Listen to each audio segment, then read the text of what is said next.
Bonsoir tout le monde. Merci d'être présent donc pour ce webinaire spécial Histoire et culture coopérative. On a eu envie de proposer ce temps, donc on sera ensemble de 18h à 20h, suite à notre présence avec Pilou et moi-même, et puis aussi Johan Le Chevalier et aussi Jean-Luc Chotagna, qui étions présents pour le congrès de la CGScope à Toulouse en mars, où il y a eu vraiment un temps autour d'un film dont on va vous parler un petit peu ce soir, et puis autour d'un livre sur justement l'histoire. Et puis en même temps, c'était un temps de changement, puisque le président, il y a eu une transmission de présidence. Donc voilà, aujourd'hui, c'est Cyril Zorman qui a été élu président de la CGScope, avec aussi qui est venu soulever tout un tas de questions autour des gouvernances, autour aussi de l'évolution du mouvement. Et donc, on avait envie, en fait, de faire un petit temps, de s'approprier, en fait, cette question. Et souvent, moi, quand je discute avec Jean-Luc, qui a plus l'habitude de place statutaire, en fait, au sein du mouvement coopératif, j'avais envie, en fait, de partager des réflexions, des enjeux, en fait, stratégiques et politiques, en fait, dans le milieu de l'OSS, qu'on n'a pas forcément l'habitude de partager. Voilà. Donc au départ, on était parti un vrai temps pour nos sociétaires, puisque l'Université du Nou est devenue donc une SIC en 2022, après avoir été une association en 2010, puis ensuite on avait créé une coopérative Loi 47, où très peu de gens connaissent un peu ce statut en fait particulier. Et donc on s'est transformé en SIC en 2022. Et vraiment, l'idée, c'était de pouvoir un peu plus partager aussi avec nos sociétaires comment on s'acculture en fait à qu'est-ce que ça veut dire cette posture de sociétariat, d'associé, c'est quoi un petit peu l'histoire, dans quoi on s'inscrit. Et puis, grâce à Johan Le Chevalier, il a dit, mais en fait, pourquoi juste les sociétaires de l'Université du Nou, on est à peu près 130, et pourquoi pas l'ouvrir à d'autres. Voilà, donc c'est pour ça que nous nous retrouvons là ce soir. Donc merci d'être présente et présent. Et puis on s'est dit que c'était aussi un clin d'œil, voilà, puisque assez intéressant, un mardi 2 juin, puisque là j'ai écouté encore une émission sur France Inter, enfin c'était juste le journal de 13h à 14h avec l'actualité euh, concernant Duralex, voilà, puisque là donc Duralex, suite à une reprise et donc à une transformation en fait en Scope, est en difficulté. Donc là il y a eu un changement de gouvernance, de direction. Voilà, donc en fait, on est aussi au cœur d'une forme d'actualité. Et puis, c'était aussi en lien avec ce livre. Donc voilà, toute la contribution qu'il y a eu sur l'entreprise de demain existe depuis hier, dont on reparlera un petit peu ce soir. Ouais, merci beaucoup. Donc on est ravis d'accueillir. Donc ce soir on sera en équipe avec Pilou et avec Johan Riversa, donc voilà, qui va nous soutenir d'un point de vue technique. Et puis donc je vais co-animer avec Pilou. Et donc on a la chance de recevoir Jean-Luc Chotagna et puis Johan Le Chevalier. On a vraiment tout un temps autour de l'histoire de l'ESS. Voilà, revenir sur ces 140 ans d'histoire, hein, c'est pas rien, et peut-être qu'il y en a même avant, de la solidarité et de la coopération. Parler des enjeux de gouvernance aussi et de posture dans le mouvement coopératif. Donc on a quand même un focus bien particulier dans ce webinaire sur aussi cette question de gouvernance dans l'ESS et dans nos coopératives. Et puis on avait envie de finir aussi sur la question des angles morts. Qu'est-ce qu'aujourd'hui on peut réfléchir aussi collectivement. On va un peu vous utiliser en intelligence collective pour clarifier en fait nos angles morts. Voilà pour l'intention. Et bien, sans plus tarder, je te passe la parole. Jean-Luc, est-ce que tu peux nous dire, ou peut-être je peux juste nommer que tu es cofondateur quand même de plusieurs coopératives. Il y a Oxalis, Manucop. Aujourd'hui, tu es pas mal engagé dans Ferme Partagée.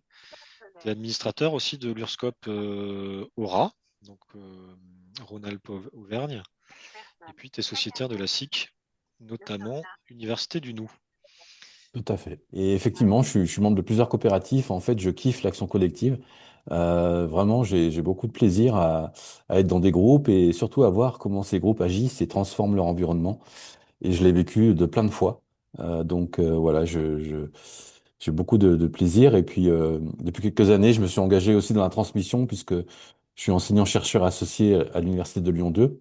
Mais c'est un contrat qui va bientôt se terminer. Mais en tout cas, ça m'a permis de retravailler sur de la transmission, sur comment aussi les jeunes générations voient le ESS actuellement. Et c'était très instructif à mon niveau. En tant qu'enseignant, j'ai peut-être plus appris que ce que j'ai appris, mais c'est un peu le jeu de l'enseignement. Voilà. L'enseignant qui apprend plus qu'il n'enseigne. Ça, c'est une belle phrase. Merci à toi d'être là, Jean-Luc. Johan Le Chevalier, toi, tu es fondateur de Salto, donc tu vas nous expliquer aussi plus tard un petit peu ce que c'est Salto. Et c'était une entreprise individuelle qui est passée en scope. Et donc, tu as vécu cette transmission de la direction. Et tu es aussi formateur chez Animacop et sociétaire et même membre du CA à l'Université du Nou. Je suis très enthousiaste à l'idée de partager sur ces sujets qui me tiennent à cœur. Moi, je parle depuis peut-être mon profil d'entrepreneur qui aime faire des expériences du faire ensemble et soutenir des lancements de projets. J'aime bien les démarrages. Et là, ça fait 22 ans que je suis chez Salto Ingénierie. Donc, il y a eu un moment où effectivement, il y a eu besoin de passer la main pour me consacrer à d'autres démarrages de projets dans l'ESS toujours. Des projets beaucoup associatifs, des projets militants autour de listes citoyennes participatives. Et puis dans le milieu des coopératives que j'ai découvert du coup, enfin que j'ai approfondi grâce à la transmission en scope de Salto, où là voilà j'ai pu me rapprocher d'autres types de coopératives aussi, des SIC, des CAE, etc. Merci beaucoup, Johan. Voilà, on va avoir Jean-Luc et Johan qui vont pouvoir déplier quand même leurs expériences, leurs connaissances. On avait envie aussi de vous poser la question à vous-même, participants, participantes. L'idée, c'est de sentir est-ce que vous êtes en coopérative ou pas, avec petit 1 en scope, petit 2 en assaut loi 1901, 3 SKIC ou SIC. Ça, on avait un débat aussi sur qu'est-ce qu'il faut dire. 4, c'est GAEX, donc c'est dans l'agricole, entreprise individuelle ou autre. Merci beaucoup déjà pour vos partages et merci aussi de votre engagement dans de la coopération ou pas, puisqu'il y a aussi de l'entreprise individuelle. Je vous propose qu'on passe à la deuxième question, où là, on est plutôt sur votre activité. L'idée, c'est de sentir, est-ce que vous êtes plutôt dans une activité de production, donc tout ce qui est agricole, artisanat, bâtiment, transport, énergie, plutôt dans du conseil, dans de l'assurance ou des mutuelles, dans de la banque, de l'habitat, ou de l'habitation, de l'éducation, du social ou autre. Et je vois que ça défile. Et ben, je vous propose qu'on enchaîne. Donc on vous invite vraiment à regarder ce film qu'on a pu regarder en live pendant le congrès et qui était vraiment très très chouette. Est-ce que Jean-Luc, du coup, tu veux bien démarrer sur vraiment cette Oui, grande aventure des coopératives? oui, tout à fait. Donc, pour cette soirée, on vous invite un petit peu à jouer au Pépérus parce que souvent, on va parler de choses qui sont imbriquées les unes dans les autres. Ce film retrace l'histoire des coopératives de production, c'est-à-dire les coopératives dans lesquelles les personnes sont salariées, travailleurs. Dans les coopératives, il y a beaucoup de formes différentes. Et tout ça est imbriqué dans l'ESS. Donc, dans la soirée, on va souvent faire des passerelles et des allers-retours entre les coopératives de production, les coopératives en général, et puis l'ESS. Donc, au niveau de l'histoire, je vais juste vous rappeler quelques dates clés. Je ne suis pas historien et je prétends pas maîtriser l'histoire de l'ESS, mais c'est simplement pour vous donner quelques éléments. Donc là s'affichent les 10 dates clés, par exemple, on va dire de naissance ou de structuration. C'est intéressant de voir que les associations, c'est 1901, hein, je pense que tout le monde le sait, loi 1901, on en parle souvent. Les coopératives sont venues un peu plus tôt et les coopératives sont nées dans un contexte quand même assez particulier puisque elles étaient très très liées aux luttes des ouvriers puisque la classe ouvrière s'est constituée lors de la révolution industrielle avec un changement massif de l'économie. Et il y a donc eu très vite des révoltes, des luttes, et qui se sont terminées parfois dans le sang, puisque à ce moment-là, au 19e siècle, c'était courant que l'armée tirait sur les ouvriers. Je rappelle par exemple en 1834 à la Croix-Rousse à Lyon, il y a donc 240 ouvriers qui ont été tués par l'armée parce qu'ils se révoltaient pour des bas salaires. Donc c'est quand même un contexte particulier ce 19e siècle. Donc quand on parlait de lutte sociale, c'était des vraies luttes. On allait jusqu'à s'engager corporellement dans les luttes. Et de ça est née l'idée pour les ouvriers de se regrouper pour résister au patronat et améliorer leurs conditions. Donc c'est là qu'on a vu se créer les premières associations ouvrières qui sont les ancêtres de nos SCOP actuels. Donc c'est vraiment dans un contexte très particulier.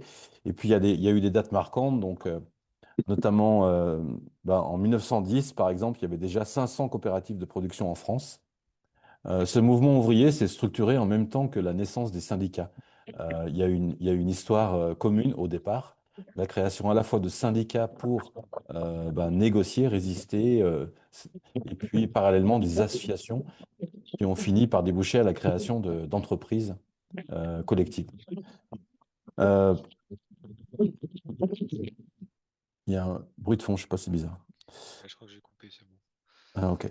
Oui, donc parmi les autres dates, du coup, si on continue à avancer dans l'histoire, eh bien, au niveau des coopératives, par exemple, il y a eu un fort regain des SCOP dans les années 70 suite à mai 68, où il y a eu un attrait nouveau et ça s'est traduit dans les années 80 par une augmentation du nombre de coopératives. Donc les coopératives ont cru dans l'histoire suite à des phénomènes de société. Mai 68, ça a été important à ce niveau-là. Il y a eu d'autres périodes et on vit actuellement une période plutôt de croissance pour les coopératives de production et pour l'ESS en général, euh, même si bien sûr il y a toujours des difficultés.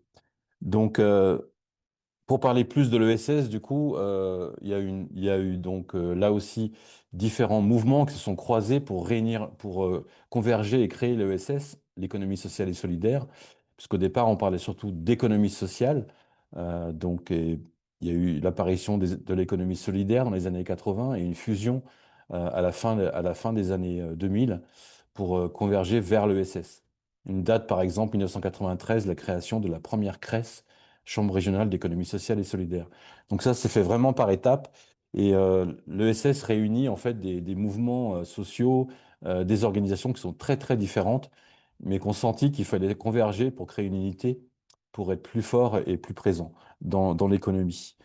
Et la loi de 2014, la loi qui a vraiment institutionnalisé l'ESS, est très importante, puisque c'est la première fois que c'est reconnu au niveau légal. Donc voilà quelques dates historiques. Après, on ne va pas rentrer dans toutes les dates, les périodes, etc.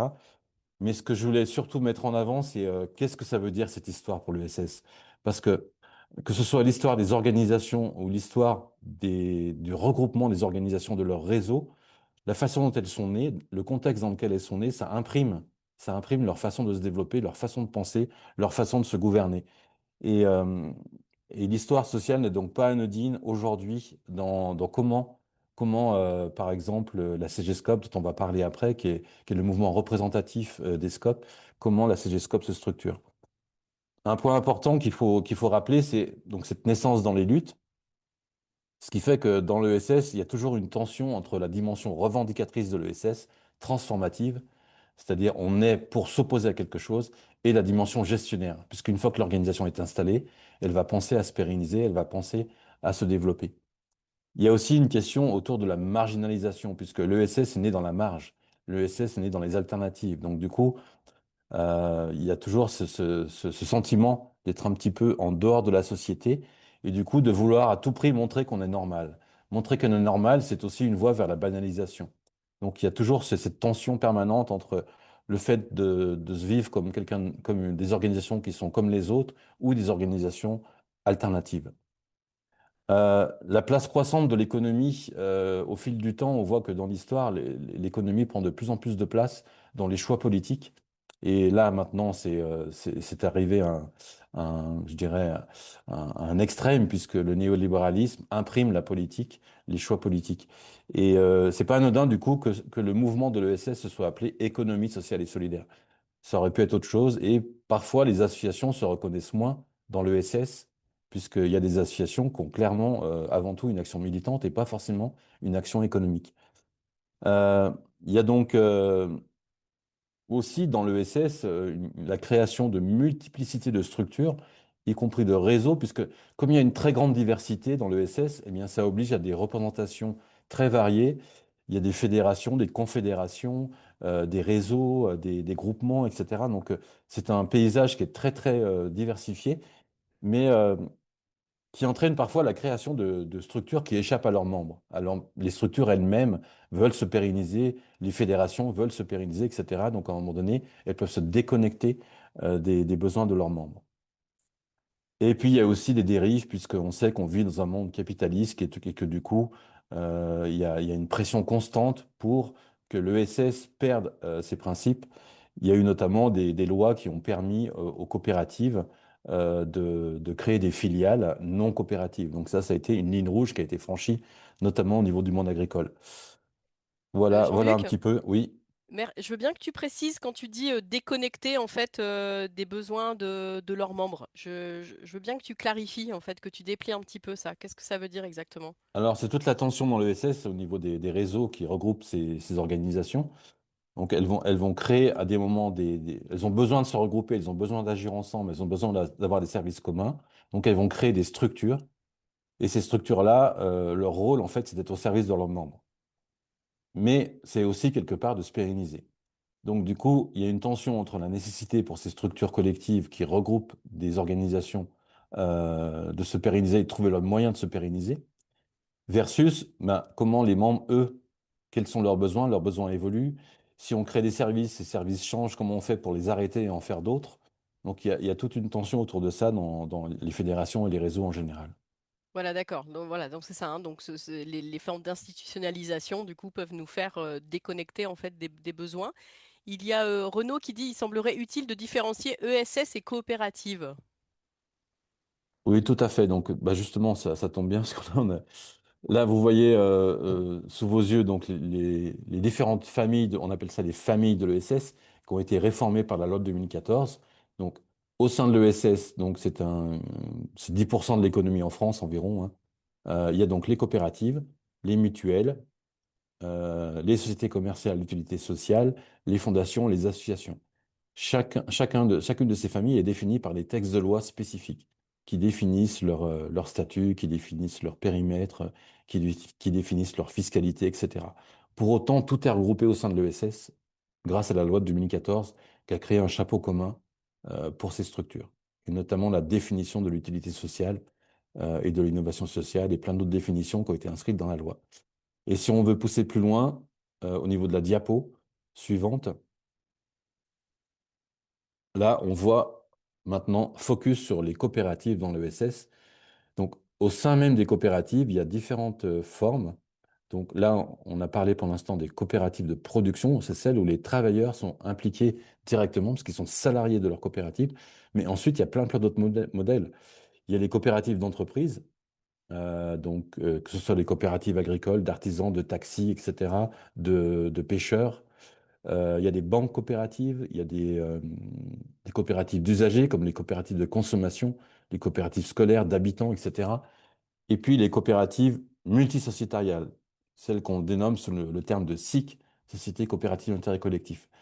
Donc tout ça est regroupé au sein de COPEFR, qui est un mouvement qui regroupe toutes les coopératives en France et qui elle-même est regroupée au sein de ESS France, donc qui regroupe toutes les organisations de l'ESS. Merci déjà pour ça. Je voudrais prendre un petit temps. Est-ce qu'il y a il peut y avoir des questions dans le chat, des besoins de précision ou peut-être des remarques, des questions que vous avez envie d'adresser à Jean-Luc? Voilà, là on peut ouvrir quelques minutes. Ça peut être à l'oral ou via le chat. Et puis s'il y a autre chose que tu veux aussi préciser, Jean-Luc, tu hésites pas. Toutes les coopératives sont forcément ESS, point d'interrogation. Oui, à partir du moment où on est une coopérative, on appartient à l'ESS, quelle que soit sa famille coopérative. Donc, ce qui s'est passé en France s'est passé aussi dans plusieurs pays d'Europe et d'autres pays du monde. Donc, alors avec des histoires qui sont bien sûr différentes, mais on date la création des coopératives en Angleterre avec la coopérative de Rochdale en 1844, qui était une coopérative créée par des ouvriers pour leur alimentation. Donc c'est un peu l'exemple souvent qui est cité en termes d'origine historique des coopératives. Super U est donc dans le SS. Oui, Super U, donc les coopératives de patrons de magasins. Et dans le SS, il y a des choses très étonnantes dans le SS. Moi, je veux bien que tu reviennes un petit peu sur les coopératives agricoles, parce que je trouve que ça nous donne aussi un peu cette tension entre bah, ce qu'on souhaite faire en économie sociale et solidaire, VS comment peut-être ça dévie ou peut-être comment c'est construit autrement, quoi. Au sein de l'ESS, il y a des débats et des fractures, hein, parce que même s'il y a des principes communs qui sont définis par la loi, et puis tout un tas de guides de bonnes pratiques ont été édictés, notamment par ESS France, hein, eh bien, en fait, on voit des pratiques que certains jugent hors ESS, on va dire. Alors, au niveau des coopératives agricoles, par exemple, les coopératives agricoles se sont constituées par le groupement de producteurs, des producteurs qui se sont associés, etc. D'abord sur des petits territoires, et puis progressivement, elles ont fusionné, elles ont créé des grands ensembles, et elles se sont mis non seulement à distribuer, mais à transformer leurs produits. Et donc, on est arrivé à des coopératives industrielles. C'est ce qu'on appelle l'agro-industrie. L'agro-industrie en France est fortement structurée par les coopératives. Et ces coopératives, ensuite, se sont projetées à l'échelle internationale et ont racheté elles-mêmes des entreprises dans le monde entier pour permettre le développement et la vente de leurs produits. Donc, du coup, à un moment donné, se pose la question, est-ce que ces coopératives appartiennent encore réellement à leurs sociétaires? Est-ce que les sociétaires des grandes coopératives agricoles sont encore réellement aux commandes? Ou est-ce qu'à un moment donné, ça échappe bah, aux producteurs, quoi. Donc, c'est tout le questionnement autour de ça. Ensuite, au sein des coopératives agricoles, moi, je représente une SIC, donc ferme partagée, qui, elle, recrée des coopératives, mais au niveau de la production agricole. Donc là, c'est encore autre chose. Nous, notre mission, notre vocation, c'est de permettre à des fermes de se transformer elles-mêmes en coopératives pour produire dès le départ en coopérative. Donc, quelque part, recréer une organisation coopérative, mais à l'échelle de la base. Donc, quelque part, pour bah, redonner plus de sens à la notion de coopération dans l'agriculture. Ça date de quand, ferme partagée? Il me semble aussi que vous avez eu un prix. Ferme Euh, partagée, ça s'est créé la SIC en 2021. Et en effet, on a eu le prix de l'ESS national en 2023 pour l'innovation que ça représentait, puisque jusqu'à maintenant, dans la production agricole, il n'y avait pas d'ESS à part dans le domaine de l'insertion, avec par exemple les jardins de cocagne, qui sont les associations qui produisent des légumes dans toute la France. Merci beaucoup. On va aller après vers Johan. Je prends encore une ou deux questions. Il y a une Nathalie question de Nathalie, ouais. voilà, nous demande est-ce que toutes les fondations sont de SS? Really? Vraiment? Point d'interrogation? À partir du moment où ils adoptent un statut de fondation et qu'ils sont agréés par l'État, oui. Mais après, au sein des fondations, vous avez pas beaucoup de fondations d'entreprise, hein. Donc, du coup, effectivement, ça peut se poser. Ça peut se poser où est la gouvernance de cette fondation. Hmm, oui, c'est ça. Elles sont censées être d'intérêt général, c'est ça? Oui, oui, d'intérêt général et de dépasser les conflits d'intérêts. Du coup, normalement, la gouvernance d'une fondation doit être indépendante de celui qui la nourrit au niveau financier. Hmm. Il y a une Statut question ne de fait pas Eve aussi. vertu, oui, c'est ça, tout à fait. Oui, Ève, jusqu'à présent, dans le monde agricole, il n'y avait pas de SS, mais alors les coopératives agricoles ne l'étaient pas. Si les coopératives agricoles donc, sont regroupées au sein d'une fédération qui s'appelle Coop de France, qui est au niveau national, était bien une des familles de coopératives inscrites dans l'ESS. Ils le sont toujours d'ailleurs. Mais là, nous, ce qu'on ajoute au niveau de ferme partagée, c'est la notion de production agricole organisée sous forme coopérative, sous forme SCOP ou SIC. Alors que dans les coopératives agricoles, de façon classique, les exploitants sont dans des statuts familiaux ou de GAEC ou d'autres statuts d'entreprise individuelle.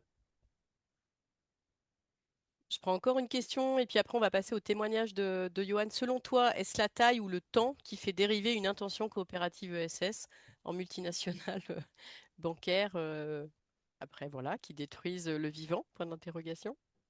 Merci Renaud.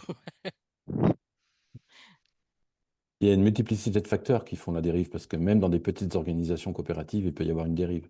Donc, je- certes, la taille ne va pas aider, parce que plus la taille augmente, plus la gouvernance est complexe. Mais voilà, je pense qu'on pourrait revenir peut-être dans les échanges à venir, comment on fait pour conserver la vivacité coopérative dans le temps.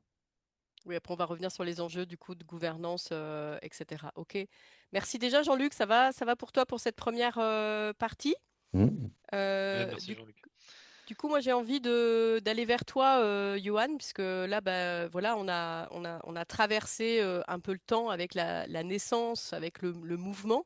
Et donc, toi, quelque part, bah, tu as rejoint en fait ce mouvement il n'y a pas très longtemps avec Salto et tu t'inscris et du coup, vous vous inscrivez donc aujourd'hui avec le mouvement de SS. Donc, moi, j'ai envie en fait que tu viennes dire, ben, en quoi, toi, au départ, qui fonde ton entreprise j'imagine déjà avec quelque chose d'un état d'esprit participatif et autres. J'ai envie de te laisser de détailler ça et pourquoi à un moment donné, la forme, la transformation en scope, quelque part, s'impose à Ouais, toi.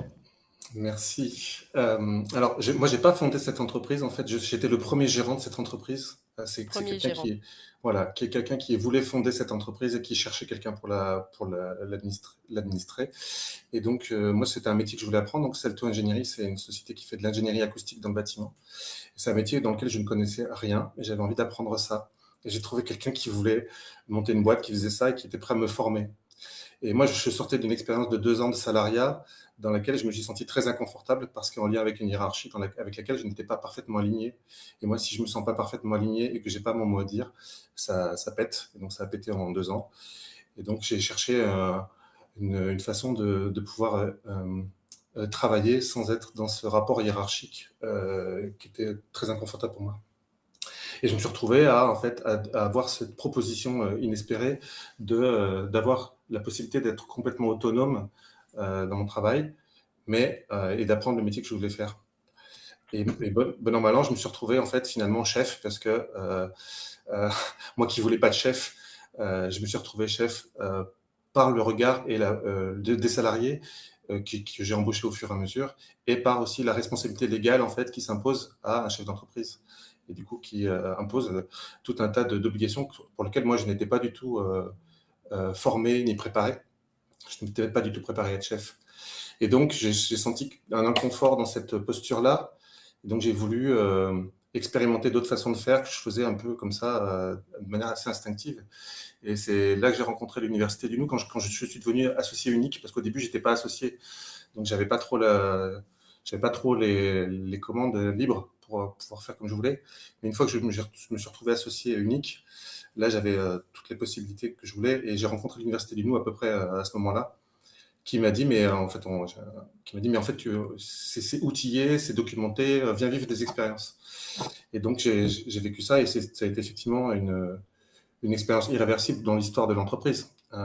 Tant pour moi, qui s'est dit, OK, en fait, il y a des modèles, on peut faire des choses, c'est documenté, et je ne suis pas tout seul avec ça. Et donc moi, j'avais besoin de politiser mon action aussi à cet endroit-là dans l'entreprise, hein, de pas juste faire des études acoustiques pour faire des études acoustiques, mais de politiser la façon de comment on fait entreprise, comment on fait groupe à cet endroit-là, dans un monde qui n'est pas spécialement coopératif, qui est le monde du bâtiment. Bon, voilà, une concentration des pouvoirs. On a fait un accompagnement avec l'Université du Nou qui permet à l'équipe de goûter à ça. On a vécu le MOOC de l'Université du Nou en 2017 qui a permis aussi à tout le monde de s'acculturer à ça. Mais on était débordé de boulot et en fait, tout le monde était très content de la façon dont c'était géré. Et moi, je me suis retrouvé vraiment impossible de me dégager de cette fonction de chef d'entreprise que je n'avais pas souhaité. Donc, saturé de cette concentration de pouvoir, moi, j'ai eu besoin de me libérer de ça. Et dans ces séminaires de l'UDN, j'ai eu l'idée, en fait, je ne sais plus par qui, d'être le papillon de mon organisation, c'est-à-dire une personne qui qui est dans l'organisation et qui en même temps va chercher un peu partout autour des façons de faire et qui n'a plus de rôle dans cette organisation-là que d'être là. Et du coup, c'était quelque chose qui m'attirait beaucoup, de plus concentrer le pouvoir, mais d'être là et de pouvoir agir d'une autre façon. Ok. Et je veux juste revenir sur quelque chose, Ouais, ça va pour toi? ouais, très bien. Euh, Quand tu dis politiser, parce que c'est une manière d'utiliser en fait ce mot auquel tout le monde n'est pas forcément habitué. Quand tu dis ben, Ouais. politiser le groupe, enfin l'être ensemble, le faire ensemble, je veux bien un petit peu que tu reviennes ça veut dire quoi en Ouais. fait pour toi ça? J'avais besoin d'aligner en fait ma façon de faire avec les valeurs et le souhait de quelque chose de la justice sociale, de l'émancipation individuelle, de reprendre le contrôle de sa vie, euh, toutes ces choses-là. Et en fait, quand j'ai voulu me dégager, moi j'avais cette quête de liberté. Quand j'ai voulu me ralentir, j'ai pas pu en fait parce que j'avais pas de successeur dans l'entreprise. Et donc je me suis retrouvé prisonnier. Et donc j'ai voulu un peu en sortir. Et comme il n'y avait pas d'évidence sur la reprise, j'ai mis en co-responsabilité l'équipe en disant bah voilà, je m'en vais et en fait, qu'est-ce que vous allez faire de votre outil de travail? Et c'est une question du coup éminemment politique aussi, c'est-à-dire comment on décide ensemble et on s'en remet pas à un dirigeant de dire bah voilà, votre nouveau dirigeant c'est celui-ci. C'est à l'équipe de décider d'elle-même. Et ça, j'ai trouvé ça très intéressant comme démarche de pouvoir faire ce chemin ensemble. Donc moi j'ai annoncé en fait que je partais, sauf si on faisait une scope. Et du coup l'équipe a décidé de faire une scope. Et j'ai dit bah en fait si vous faites une scope je reste, mais par contre je transmets la direction. Et donc là toute l'expérimentation que je fais c'est d'être dans cette structure dans laquelle j'ai été dirigeant pendant quasiment 18 ans, de ne plus en être le dirigeant et d'être là et de plus être dans les instances de direction. Et c'est une expérience individuelle très forte pour le groupe aussi. Et je crois que ça rayonne quelque chose aussi d'une autre façon d'avoir un rapport au pouvoir dans l'écosystème dans lequel je suis, où tous les chefs d'entreprise sont les fondateurs et ça bouge pas, c'est immuable. Est-ce que tu peux dire un peu combien de temps ça a été quoi un petit peu Ouais. la, la démarche en fait? Ouais. 2020, fin 2020, moi j'annonce mon départ. Enfin, je me fais coacher pendant 1 an et demi en fait pour savoir pourquoi je veux faire de la gouvernance partagée dans cette organisation et que ça marche pas. En fait, ça marchait pas parce qu'en fait, on était débordé de boulot et qu'en fait, ça leur allait très bien dans la façon dont c'était fait. Donc, il y avait un truc d'instituer on est salarié, tu es notre chef et ça nous va très bien parce que tu nous écoutes déjà beaucoup et qu'il y a déjà beaucoup de partage de la valeur. Donc, il n'y a pas de raison de changer. Euh, donc, je me fais coacher et je m'aperçois qu'en fait, il faut que je développe du temps pour faire autre chose. 2020, j'annonce mon départ, fin 2020. Fin 2021, on passe en scope. Fin 2022, je suis plus gérant. Et je passe à 31%. Donc aujourd'hui, je travaille chez Salto le mardi, dans lequel j'ai euh, une posture un peu spécifique, c'est-à-dire que je n'ai plus de rôle, vraiment. Je suis là au service de ce qu'il y a à faire et je ne fais plus rien dont l'organisation n'a pas besoin et qui pourrait être un peu encombrant en fait pour des gens qui reprennent. Euh, et je ne fais rien que je n'ai pas envie de faire. Donc en une journée, c'est bien pour faire ça. Euh, Tu dis en fait que t'as pas de rôle, parce qu'en fait, en fait on a toujours des rôles. Donc, si tu devais mettre un ouais. peu des mots au fond sur le rôle, peut-être il est encore assez implicite. Vous êtes aussi en train Ouais. d'inventer quelque chose à cet Il y a endroit-là. un rôle de joker, parce qu'on travaille beaucoup la question de la robustesse en ce moment, et donc la redondance, c'est quelque chose qui nous anime beaucoup. Et en fait, je peux remplacer un directeur d'agence pour un devis qui doit être fait là, pour gérer tout ce qui est sinistre, litige, conseiller les gérants sur de la posture, former les nouveaux qui arrivent sur plus de la posture que de la technique. En fait, je connais mettre en place un nouveau système de gestion de relations clients parce que je connais très bien l'organisation. Voilà, en fait, je peux répondre. Enfin, je viens en fait et presque les gens prennent rendez-vous avec moi pour dire bah tiens, est-ce qu'on peut faire ça ensemble? Est-ce que voilà. Mais je sais pas ce que je vais faire quand j'arrive le matin. Hmm. En tout cas, il y a un rôle de transmission, entre autres, Très fort, oui. qui est extrêmement présent. Est-ce que du coup, tu peux nous dire un peu qu'est-ce que ça a changé aussi en termes de posture des personnes avec enfin, du coup, qui ont repris en fait la scope. Et souvent, tu nous parles aussi d'aspects de coopération, en fait? Qu'est-ce que ça a changé aussi, en fait, en interne? Peut-être de coopération en interne et puis et peut-être de coopération à l'extérieur ou pas? C'est vrai que la transmission, le passage en scope a été perçu comme une opportunité en fait de reprendre l'entreprise. Donc c'était vraiment très centré sur nous, notre organisation, notre équipe, et de pouvoir continuer ces modalités de coopération qu'on avait mis en place, qui auraient peut-être été mis à mal si j'avais transmis à un dirigeant qui n'avait pas ces pratiques-là. Et en fait, petit à petit, on s'aperçoit qu'au-delà de coopérer entre nous et de favoriser justement l'accès au sociétariat de la part des salariés, parce qu'aujourd'hui, on est 10 associés sur 11 salariés. On voit que les nouveaux, en fait, ils tardent pas trop à rejoindre l'aventure parce qu'il y a tout un processus d'inclusion aussi d'associer les personnes à dire, bah, en fait, c'est possible de venir décider de ton destin, de ton métier. On voit que de petit à petit, en fait, on se rend compte que la coopération, c'est pas juste à l'intérieur de la structure, mais c'est vraiment aussi comment on fait partie d'un écosystème. Et donc, les deux gérantes aujourd'hui font partie du réseau de l'Union régionale des SCOP par le comité territorial et on va aussi choisir nos partenaires différemment dans le milieu des coopératives pour faire groupe. Et là, c'est là pour moi où ça politise un petit peu notre façon d'être et de façon de faire. C'est-à-dire qu'on va renforcer un système qui défend les valeurs qu'on porte au-delà des aspects de gouvernance interne. Et du coup, ça fait changer les postures individuelles de rapport au travail, de rapport de je suis plus simplement salarié, mais je suis aussi copropriétaire de mon lieu de travail. Et peut-être que ça rend aussi des citoyens moins consommateurs de je vote et puis en fait je délègue le pouvoir à des gens et je prends part en fait aussi quand on dit si tu t'occupes pas de la politique, c'est la politique qui s'occupe de toi. Ben, c'est pareil dans l'entreprise en fait. Si tu t'occupes pas de ton entreprise, en fait, ton chef, il va te dire ce qu'il faut que tu fasses et comment tu dois le faire. Merci beaucoup. Est-ce que vous avez des... Enfin, moi, j'aimerais aussi un petit peu entendre, est-ce que vous avez envie de rebondir? Merci beaucoup, Johan, pour ton témoignage autour du coup de ces pas de pouvoir invisible, pas de passage de la source. Ben là, en même temps, il y a quelque chose qui a été rendu un petit peu explicite sur l'aspect de la transmission. Est-ce que tu peux nous en dire plus là-dessus? Ouais, bah, je ne fais pas partie effectivement des instances de direction, donc le comité de direction qui réunit donc les deux directeurs d'agence et les deux gérantes, je n'en fais pas partie, je ne sais même pas ce qui s'y passe. Je suis très attentif à ma parole, qui je sais a une valeur différente. Quand on dit que la parole elle est en équivalence, c'est pas vrai. Et c'est la question de où est mon ego.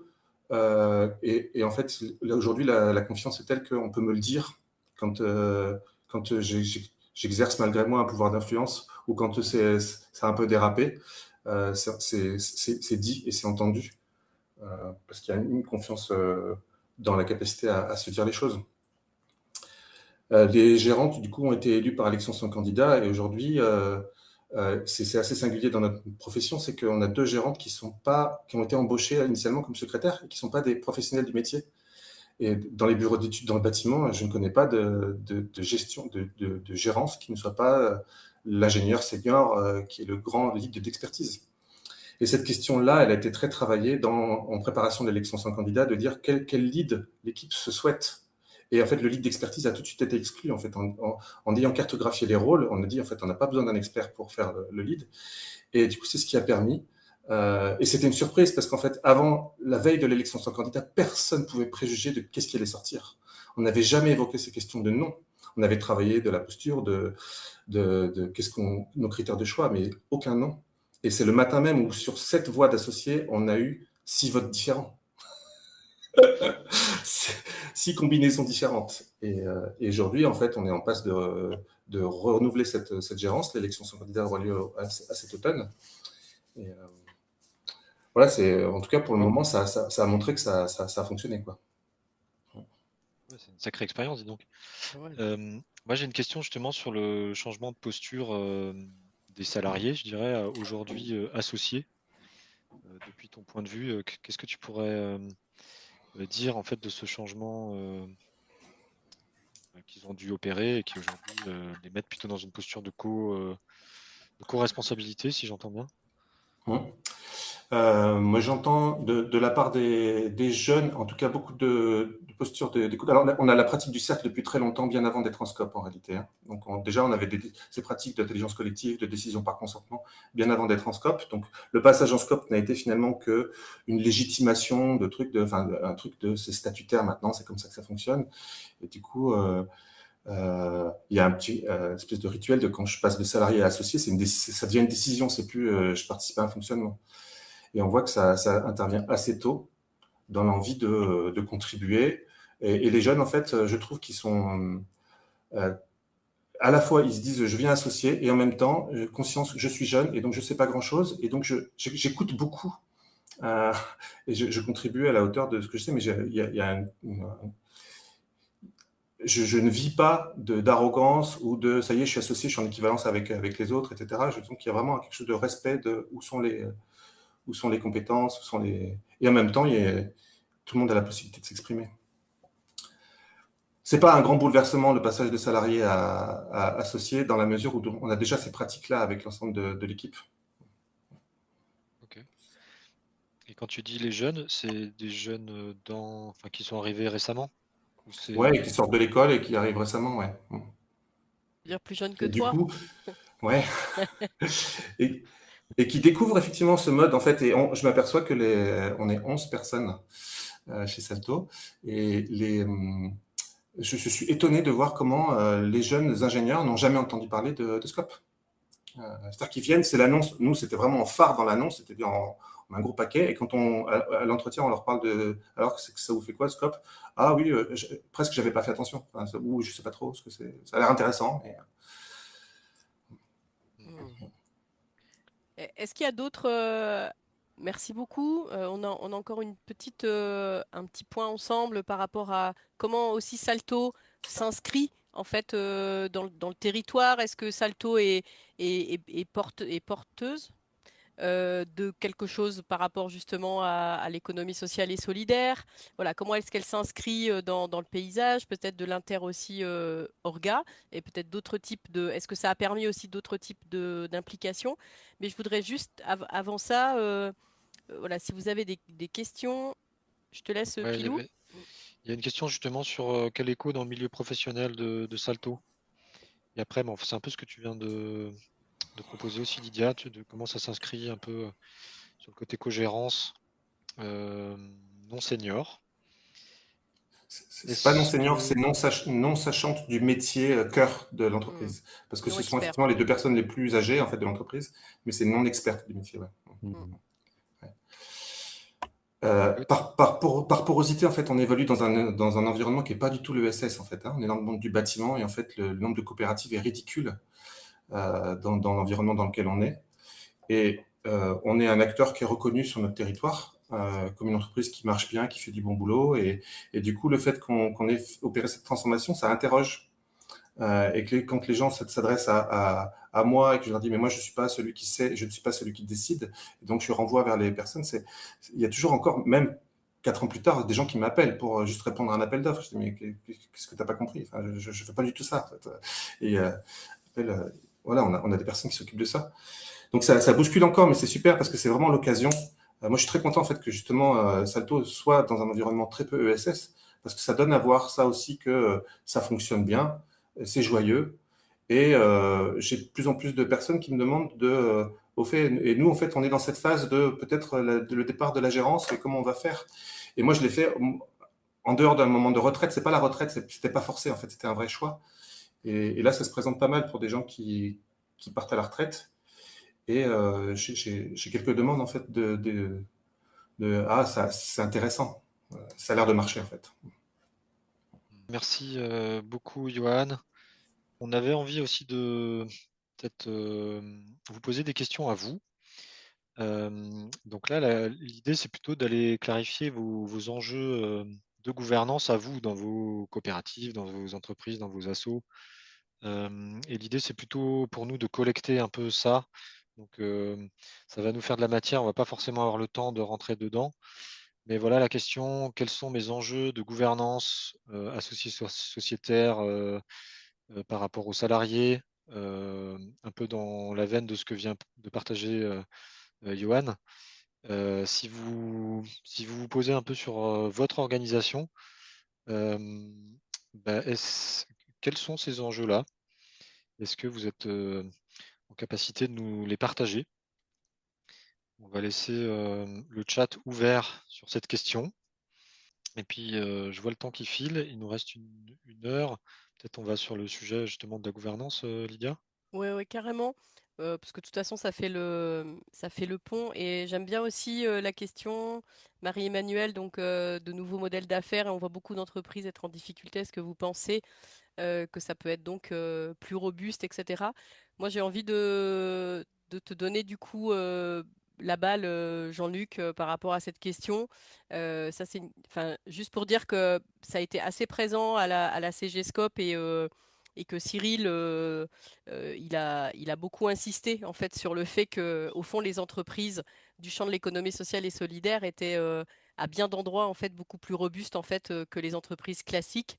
Et c'était assez drôle là avec l'émission sur France Inter parce que donc ok, Duralex là est en difficulté pour multiples raisons par rapport à sa reprise, et tout de suite en fait le journaliste vient dire mais alors en fin de compte est-ce que les scopes vont-elles survivre, est-ce que les scopes en fait sont vraiment un modèle à proposer.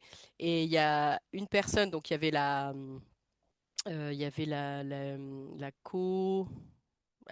euh, Fatima, merci, on va m'aider. Euh, Délégué ouais, général. voilà. Ouais, exactement. Tout à fait.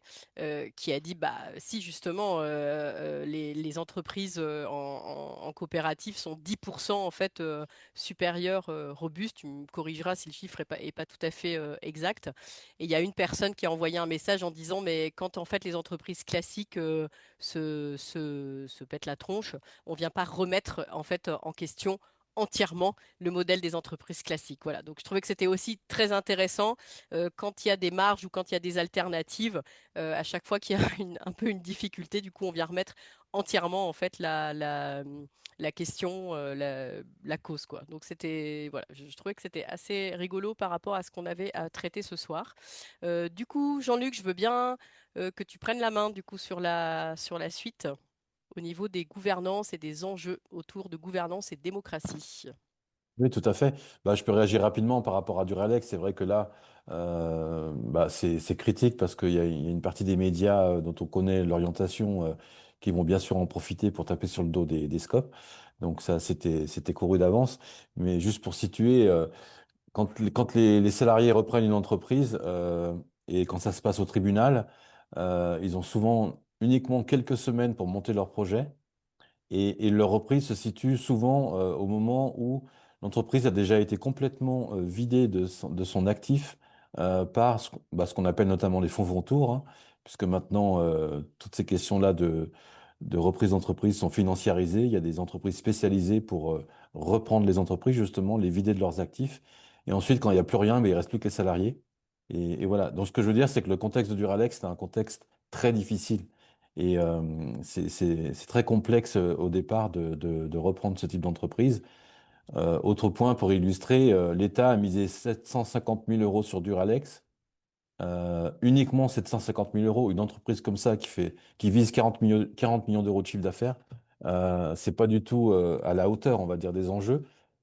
Alors que parallèlement, notre Startup Nation a misé 175 millions d'euros sur une startup d'élevage d'insectes qui s'est planté. Donc, les 175 millions d'euros ont été effacés. Donc, c'était des fonds publics, hein. Et il s'est avéré que la production d'insectes, c'est quelque chose qui écologiquement n'a aucun sens. Enfin, je vous passe des détails. Mais bon, ça, au niveau du Duralex, je suis assez réactif et je pense qu'il faut essayer de rétablir la vérité. Ça va pas être évident. Au niveau de la gouvernance des coopératives, ben, effectivement, ce qu'a dit Johan, c'est hyper intéressant. Et ce qu'il a décrit, c'est des méthodes de gouvernance avancées. C'est-à-dire que souvent, enfin, les coopératives, malheureusement, se sont souvent beaucoup concentrées. Enfin, c'est forcément indispensable de se concentrer sur son métier, de se concentrer sur ses affaires, de se concentrer sur ben, la coopérative est dans son environnement, elle doit convaincre ses clients, etc. Et il y a eu moins d'énergie consacrée à l'interne, à comment on s'organise, etc. Et ça, c'est vraiment une ingénierie spéciale à créer. Et je pense que l'Université du Nou a largement répandu des pratiques de gouvernance avancées pour permettre à ces coopératives de fonctionner de manière collective.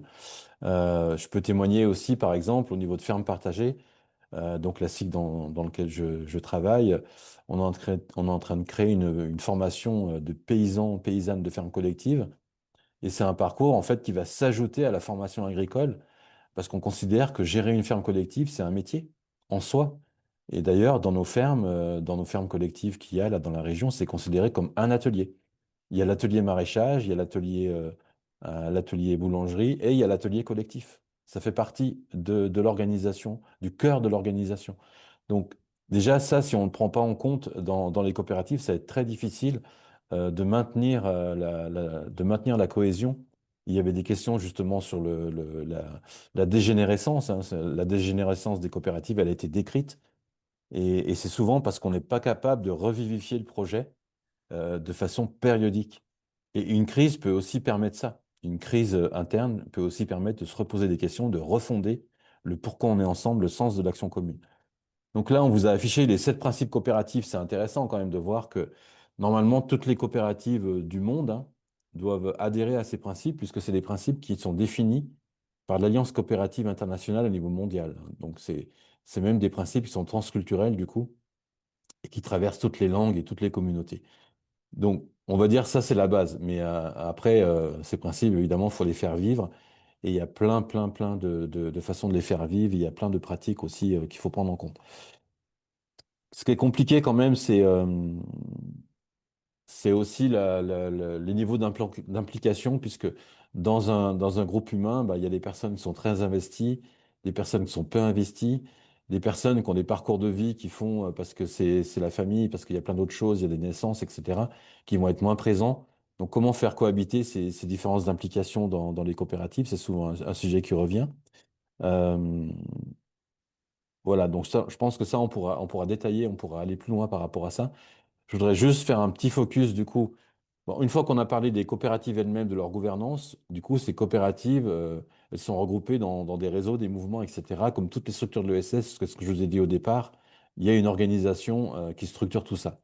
Donc, on va prendre là l'exemple du mouvement qui organise les SCOP, donc qui s'appelle la CGSCOP, la Confédération Générale des SCOP. Donc, on vous a mis un petit peu l'organigramme pour vous illustrer un petit peu la complexité d'une organisation qui a 140 ans, hein. Donc, évidemment que chaque couche historique vient complexifier l'organisation. Aux yeux d'un néophyte, ça peut paraître quelque chose de très, très difficile à comprendre. Euh, alors, je vais quand même préciser, quand on dit SCOP maintenant, ça c'est un élément de définition, c'est Société coopérative et participative. Au départ, c'était les sociétés coopératives ouvrières de production, les SCOP.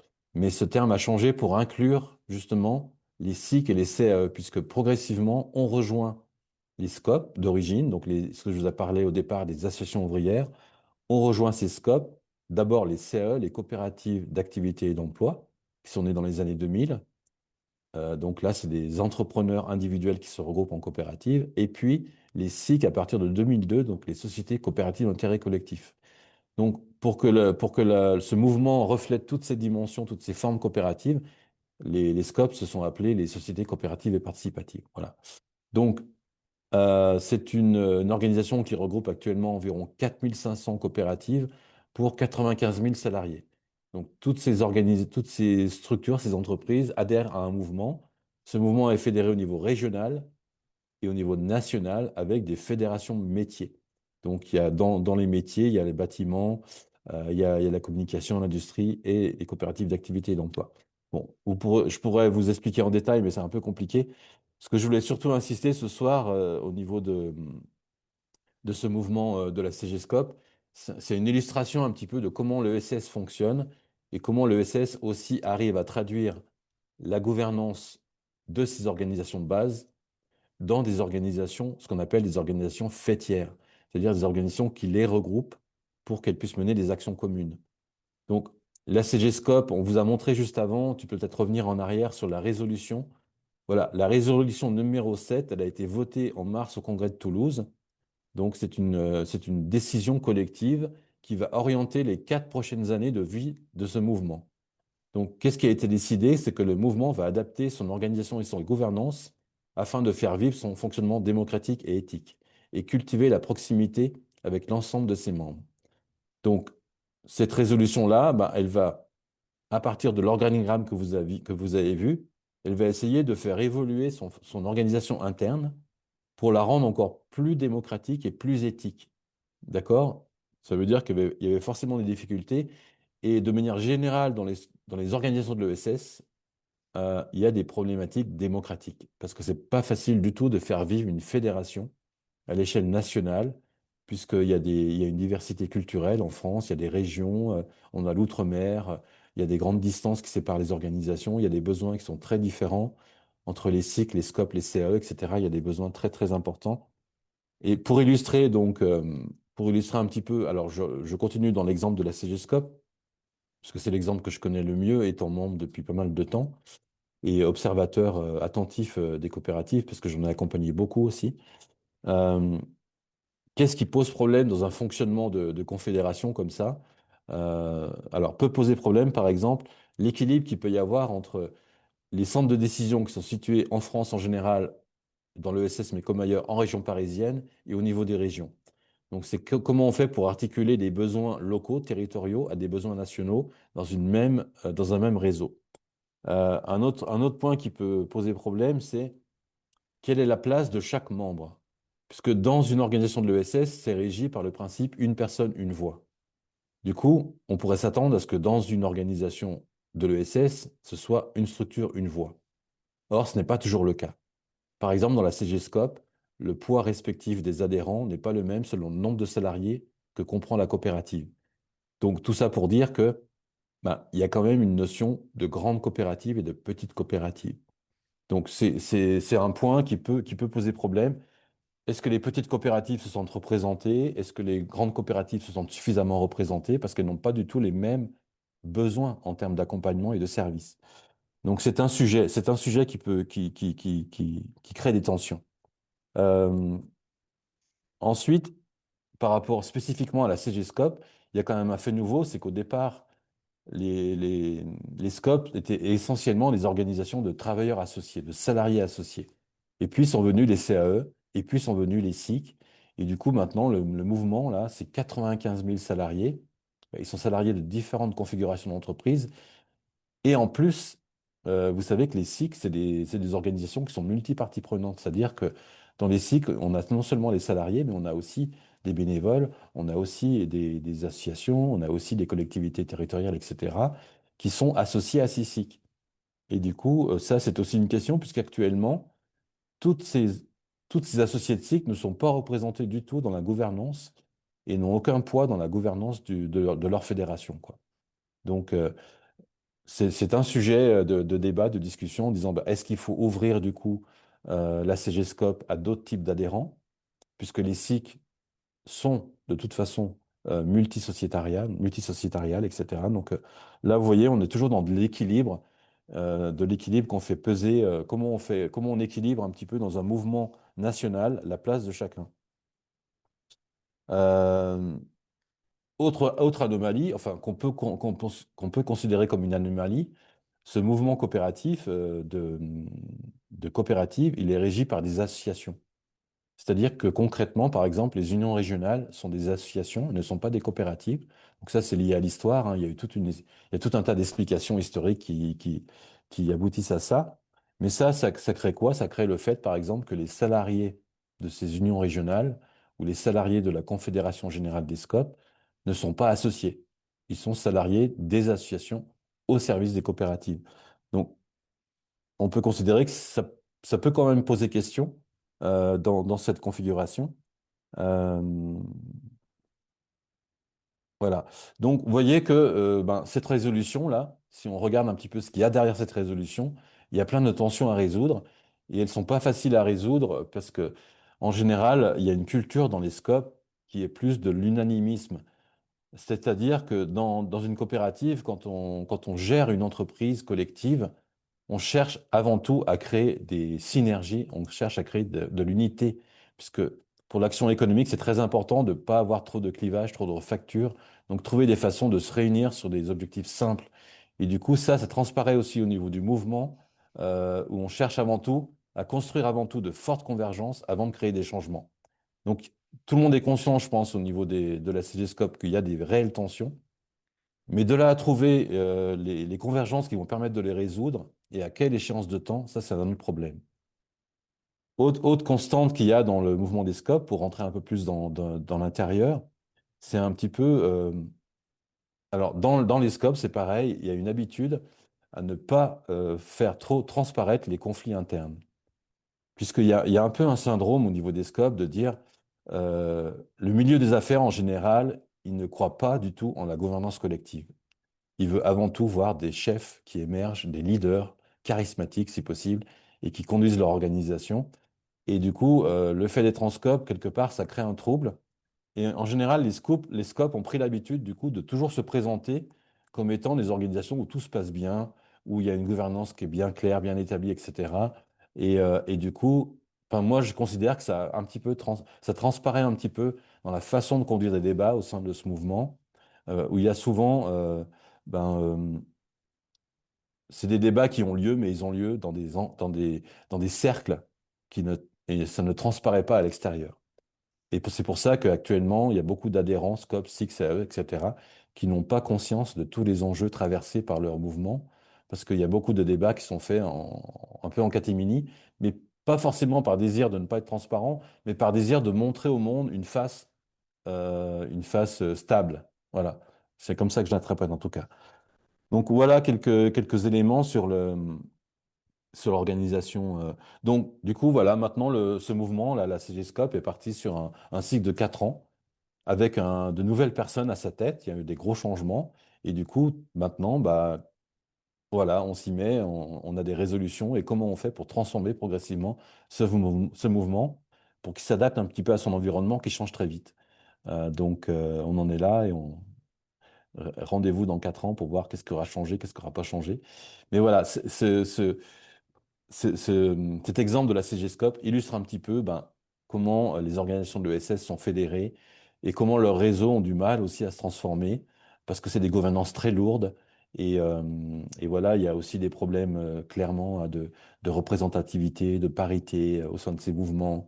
Il y a beaucoup de personnes qui conservent leur mandat trop longtemps, donc qui n'arrivent pas réellement à changer et à prendre en compte les jeunes générations, quoi. Donc voilà, il y a des aspirations à changer. Et c'est pour ça que parfois dans le SS, on observe la création de réseaux parallèles ou de réseaux concurrents, voilà, parce qu'en fait, on ne s'y retrouve pas dans l'organisation dominante et on cherche à créer autre chose autrement, quoi. C'est aussi un signe de vitalité. Ouais, bah merci beaucoup Jean-Luc pour tout ça, parce que là, il y a énormément de sujets potentiellement à déplier. On va prendre ensuite quelques questions. Et ce que tu amènes, m'amène aussi le fait que le monde de l'ESS soit une marge, et on va retrouver ça en fait dans les milieux militants, féministes, queer ou autres, ou aussi venir dire en fait ces difficultés, ces ombres. Là, on a eu toute une conférence interactive avec le fonds de dotation sur le burn-out néolibéral ou sur les systèmes de domination en fait qui sont reproduits à l'intérieur en fait des associations militantes, et que ça souvent ce n'est pas dit parce qu'il y a aussi un idéal de soi qui est aussi très très important, mais aussi parce que la stigmatisation est déjà très présente. Et là, encore une fois, l'exemple de France Inter, c'était assez flagrant. Et donc, c'est aussi peut-être comment, si en plus on va dire que c'est un peu difficile ou etc., comment on va être encore plus exclu en fait du monde plus normatif. Et j'entendais moi à travers le monde normatif, c'est aussi comment on a accès à des financements. Enfin, moi j'ai bien senti cette envie de normalisation, en tout cas sur l'ancienne mandat de présidence, avec aussi beaucoup de souhait en fait de crédibilité auprès des institutions bancaires, etc. Voilà. Et est-ce que tu vas sentir aussi cet aspect de oh là là, on va être encore plus stigmatisé comme des gens bizarres? Ben oui, non, mais tout ce que tu dis, je rejoins complètement, hein. Et c'est parce qu'il y a dans la CGSCOP, il y a aussi une forte dimension de plaidoyer, puisque nos coopératives sont quand même beaucoup facilitées par le contexte légal et réglementaire qui les environne. Donc, il y a un enjeu très fort pour les gens qui sont à la CG d'aller dans les ministères, de convaincre les pouvoirs publics, etc. Donc, du coup, on sait très bien que dès qu'il y a des formes de marginalité ou d'alternatives qui sont mises en avant, bah, dans certains ministères, ça va pas forcément entraîner l'adhésion, quoi. Donc, il y a tout un jeu autour de ça. Et on peut comprendre aussi ce besoin de montrer une face au monde qui n'est pas forcément la face qu'on voudrait avoir en interne ou voilà. C'est Ok. clair. C'est un temps aussi de partage, donc n'hésitez pas à poser des questions, à lever la main, ouvrir vos micros. On est assez libre un peu sur le format là. Euh, je veux bien moi revenir sur la question d'Emmanuel. Alors si tu peux aussi, si tu es là, ouvrir ton micro. Oui, En attendant, ouais, vas-y. Tu veux reposer ta question, ouais? bah, c'était pas vraiment une question, c'est que je rebondissais sur la proposition de contribuer à la question que posait l'UDN juste avant Ah oui. la deuxième partie du témoignage de Jean-Luc. Du coup, c'était plus pour essayer de mettre un peu de grain à moudre dans ce qui posait question quand on veut essayer de faire évoluer une structure. Moi, l'exemple dont je parle là, c'est aussi un exemple agricole. En gros, une exploitation agricole individuelle qui cherche à évoluer en structure coopérative, enfin, ou en tout cas collective, mais qui sont nés dans le guidon. C'est un peu aussi le témoignage de Johan tout à l'heure. En fait, quand ils sont complètement dans le jus et qu'ils arrivent déjà pas à faire tout le boulot qu'il y a avec le nombre qu'ils sont, bah, c'est hyper chaud, entre guillemets, d'avoir du temps pour réfléchir à la gouvernance. Et moi, je pense qu'il y a deux aspects dont on n'a pas beaucoup parlé là jusqu'à maintenant, mais c'est aussi l'aspect économique. Quand il y a quelqu'un qui est gérant depuis 15 ans tout seul d'une société et qui a mis un peu toutes ses billes là-dedans, y compris ses cotisations retraite, entre guillemets, bah, il veut bien transmettre à quelque chose qui est accessible. Mais comment on discute de ça, comment on fait là-dessus, je ne sais pas si c'est clair ce que je dis, mais enfin, il y a quand même la notion aussi Question de... économique, ouais. Voilà. Et puis la question du temps de travail aussi. Il y a une aspiration de tout le monde à travailler bah, un temps de travail digne, et puis bah, c'est aussi de la santé mentale, etc. Mais c'est pareil, hein, dans ce milieu-là, en tout cas, moi, dans ce que j'en connais, c'est beaucoup d'heures. Enfin, il y a pas, il compte pas, quoi. Et donc, comment transmettre potentiellement aussi en se disant, bah non, ça va pas, donc comment... Enfin, voilà, moi, la question du temps de travail et la question économique me semblent des sujets, mais c'est peut-être hors sujet ce que je dis, mais ça fait partie des aspects à travailler dans la gouvernance, etc., qui me semblent des gros cailloux dans la chaussure, en tout cas dans le milieu agricole, de ce que je peux en témoigner. Voilà pourquoi j'ai mis c'est pas vraiment une question, c'était plus pour dire que qu'il y a, C'est ouais, il y a des choses pas faciles à travailler, même avec toute la volonté du monde d'aller vers quelque chose de plus coopératif, équilibré. Enfin voilà, c'est des questions hyper complexes au final. Bah, vous le savez mieux que moi sûrement, mais voilà. merci vraiment pour ce complément. Pour moi, ta question, elle est au bon endroit. On a besoin d'avancer sur ces questions économiques et de temps de travail. J'inclus aussi Johan Le Chevalier et Jean-Luc. Est-ce que vous avez la réponse miracle? Alors, il n'y a pas de réponse miracle de A à Z, mais déjà, sur le milieu agricole, c'est évident que l'immobilisme du milieu agricole, au niveau des formes d'organisation, etc., c'est beaucoup lié à ce que tu dis, c'est-à-dire, effectivement, c'est des métiers où les gens sont tellement pressurisés qu'il n'y a plus d'espace pour penser autrement et faire évoluer son organisation, quoi. Et du coup, en fait, je crois que le milieu agricole, actuellement, il a besoin de tiers de confiance qui puissent agir à ses côtés, mais vraiment dans une posture d'écoute et d'humilité, quoi, pour aider ces fermes à évoluer, quoi, parce que actuellement, ils sont sinistrés, quoi. Donc, il y a des moyens de créer une association autour, de créer nous, à Ferme Partagée, on procède beaucoup par la création de SIC, dans lequel ensuite les fermes sont associées. Donc, ils gardent leur exploitation, mais ils peuvent, au sein de la SIC, du coup, mutualiser avec d'autres et puis permettre l'arrivée de nouvelles énergies. Mais bon, après, voilà, il y a plein de réalités au niveau agricole. Au besoin, on pourra se recontacter après le webinaire pour en parler. Oui, moi j'avais envie de te poser, Johan, la question, parce qu'il me semble que financièrement, c'était un moment enfin, où Salto allait bien.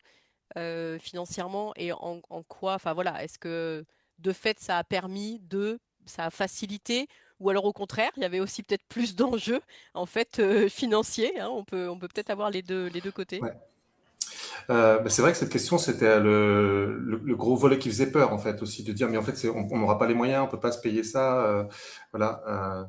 Donc, comment on va faire? J'ai pas envie de me mettre dans le rouge. J'ai ma situation financière personnelle qui ne permettra pas ça, etc.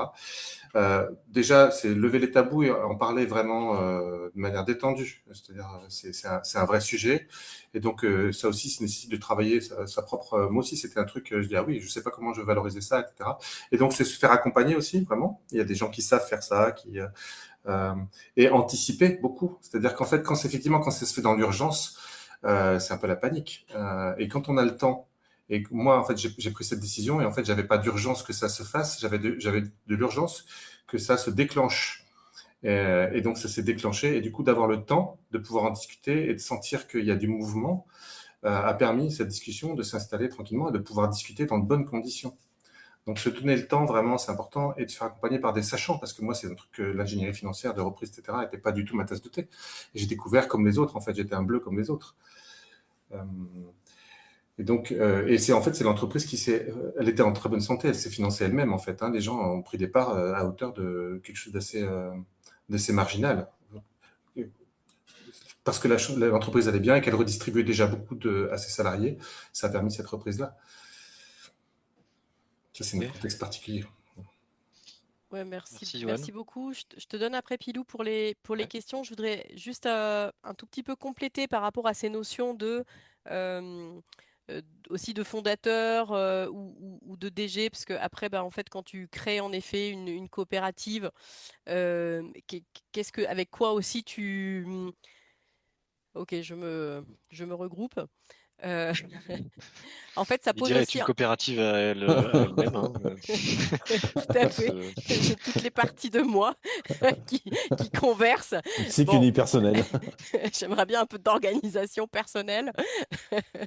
Non, en fait, avec Jean-Luc, on a aussi beaucoup échangé sur l'idée de passer la main, des transmissions, et aussi comment, en fait, ça se parle en interne, mais pas forcément sur je transmets et ça se transforme, mais en fait, comment des fondateurs quittent, en fait, quand ils ont été à l'initiative et qui, du coup, qui ont mis beaucoup aussi, bon, ok, de leur temps, alors beaucoup de plaisir, hein, aussi, évidemment, aussi beaucoup de temps et beaucoup d'argent, mais in fine, à la fin, ils repartent pas forcément. En fait, comment on quitte en fait ces structures qui, au fond, sont devenues du commun et dans lesquelles on n'a pas forcément rendu explicite en fait tout un tas de transactions monétaires.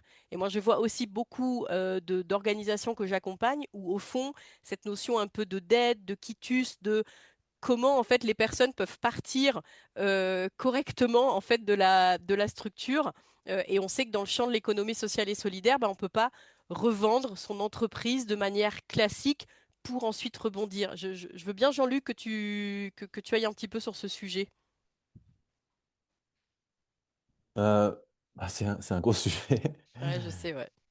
Non, mais il n'y a pas de tabou à reconnaître le rôle des fondateurs, fondatrices dans une coopérative et à trouver des formes de redevabilité. Je pense que ça progresse, c'est une idée qui progresse de plus en plus dans le milieu et il y a différentes façons de le faire, y compris, enfin voilà. Mais effectivement, parce que je pense qu'il faut quitter la posture sacrificielle, quoi, de se dire, voilà, on crée le machin et puis on l'abandonne et on est heureux d'avoir créé ça, etc. Mais il y a aussi quand même un aspect matériel, on peut pas le négliger. Donc, alors ça peut passer par des symboles aussi, hein, mais je sais que, enfin, moi j'ai pas mal bossé au GRAP aussi. Au GRAP, il y a une procédure maintenant pour que, à la fondation des projets, il y a un baromètre temps qui soit visibilisé dans les premières années. Et que du coup, ça soit inscrit quelque part et que tous les gens qui arrivent successivement ensuite le reconnaissent. Euh, Hmm. voilà. Et effectivement, ensuite, il peut y avoir des formes de primes au départ, des choses comme ça. Alors, ça sera jamais à la hauteur de la richesse créée parce que quand on crée une scope de 10, 15, 20 salariés, ben, enfin, ça a rien enfin, évidemment qu'on va pas vouloir s'enrichir au départ, quoi. Mais il y a quand même des notions de reconnaissance à introduire, quoi. Oui, donc ça, c'est vraiment un encouragement à en faire un sujet avant qu'il soit trop tard et avant qu'on soit aussi en crise ou avant que ça génère en fait des départs en crise. Voilà, parce que ça fait pas mal partie des situations qu'on peut voir. Merci, Pilou, tu as mis la définition du coup du GRAP et je Le vous grappe, invite ouais. vraiment à aller voir cette structure assez incroyable. Pilou, je te redonne la main pour la suite des questions. Oui, on a une question de Eve sur le déploiement de CGScope à l'international. Tu veux redire ta question, Eve? On peut la voir. Oui, bonjour. Je me demandais effectivement si ce déploiement, alors cette forme ou une autre, hein, mais ce type de gouvernance partagée était plus répandu en France qu'ailleurs, où j'ai le sentiment qu'en France, on a un besoin d'alignement et de faire quoi, enfin, la notion du fait que le travail est plus proche de notre identité que dans d'autres pays. Et je voulais savoir si ça se confirmait dans le fait qu'à l'étranger, c'est moins répandu qu'en France, ce genre de développement de gouvernance partagée. Est-ce que tu as des. Je pense que c'est plutôt toi, Jean-Luc, à l'international. Est-ce Ouais. que il y a d'autres coopératives ou de consortiums, je dirais, de coopératives? Alors, il y a le fait coopératif, les coopératives existent dans quasiment tous les pays du monde. Mhm. Mais par contre, il n'y a pas des coopératives de travailleurs partout. C'est-à-dire que le modèle SCOP, c'est basé quand même sur le fait que les salariés soient associés. Donc ça n'existe pas partout. Il y a beaucoup de pays où c'est, par exemple, les coopératives agricoles sont très répandues. Euh, on en trouve en Asie, en Afrique, en Amérique du Sud, etc. Mais là, chaque membre garde son activité propre, sa ferme, etc. Et adhère à une coopérative pour certains moyens communs. Mais globalement, dans le monde, les coopératives sont en progression. Après, elles sont souvent victimes des régimes politiques aussi, puisque il y a certains pays où les coopératives sont instrumentalisées au service d'un régime quel qu'il soit. Donc, il n'y a pas forcément la question de la liberté des coopératives et de la liberté d'entreprendre en coopérative, c'est un gros sujet dans le mouvement, quoi. Mais c'est vrai alors globalement, je dirais en Europe du Sud, Espagne, Italie, France, on a quand même une intériorité et une puissance des mouvements coopératifs, avec des organisations très structurées d'accompagnement comme on a en France. Pas toujours fait pareil, puisque en France, ce qui nous différencie, c'est les familles coopératives. On est organisé un petit peu de manière sectorielle. Enfin, il y a les coopératives de production, coopératives agricoles, coopératives de transport, etc. En Italie, par exemple, ils sont beaucoup plus regroupés, les coopératives. Ils font moins de distinction entre les différentes formes. Mais voilà, mais c'est vrai qu'en France, on peut dire quand même qu'avec la CGSCOP, il y a un mouvement d'accompagnement qui est très fort et qui soutient vraiment le développement. Par contre, il est très inégal selon les régions. Il y a des régions en France qui sont beaucoup moins dotées que nous en Auvergne-Rhône-Alpes, par exemple, en termes d'accompagnement et de moyens des unions régionales des SCOP. Est-ce que ça répond à ta question, Eve? Oui, merci. Ouais. Oui, moi j'aime beaucoup. Merci beaucoup, Jérôme, pour ta réflexion, parce que depuis tout à l'heure, déjà quand le mot en fait gouvernance est utilisé dans le milieu de l'économie sociale et solidaire, il vient pas forcément venir dire quelque chose d'un design de gouvernance. Enfin, souvent en fait, il est plutôt en lien avec des formes de statut, de direction. Et en tout cas, ça ne veut pas dire quelque chose d'une gouvernance partagée. Et oui, en effet, on peut tout à fait être en scope ou enfin, en société coopérative, etc. Et ne pas du tout être dans des formes de gouvernance alternative. Et on a vraiment des schémas extrêmement classiques. Après, bah oui, il y a quand même cette affaire de une personne, une voix, pour ne pas dire un homme, une voix. D'ailleurs, j'ai vu qu'au Congrès, maintenant, on dit une personne, on ne dit plus un homme, une voix. Voilà, donc pour moi, il y a pas de. On peut tout à fait être en scope et pas du tout en gouvernance partagée. Pour moi, il n'y a pas de confusion à avoir, c'est encore une autre démarche. Voilà. Est-ce que du coup, Pilou, il y a d'autres questions? Il y a des questions qui sont plus anciennes. Une COP de 100 salariés, est-ce que selon vous, la création d'un comité dédié à la gouvernance pourrait être, selon vous, comme un premier pas réaliste pour surveiller la gouvernance? Ouais, Johan ou Jean-Luc, qu'est-ce que vous en pensez là? quand on est dans plutôt une grosse scope, je dirais au moins une centaine, comment on pourrait surveiller la gouvernance, en tout cas la mettre en œuvre?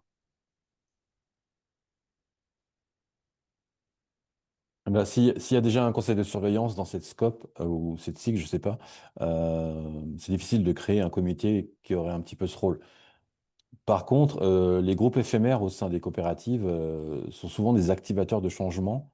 Il faut être très vigilant dans leur composition au départ, leur légitimité donc face aux autres membres. Et ils peuvent engager du coup des réflexions, etc. À partir du moment où un groupe est éphémère, il ne rentre pas dans le jeu institutionnel interne de la coopérative. Donc il y a plus de possibilités de plasticité pour transformer.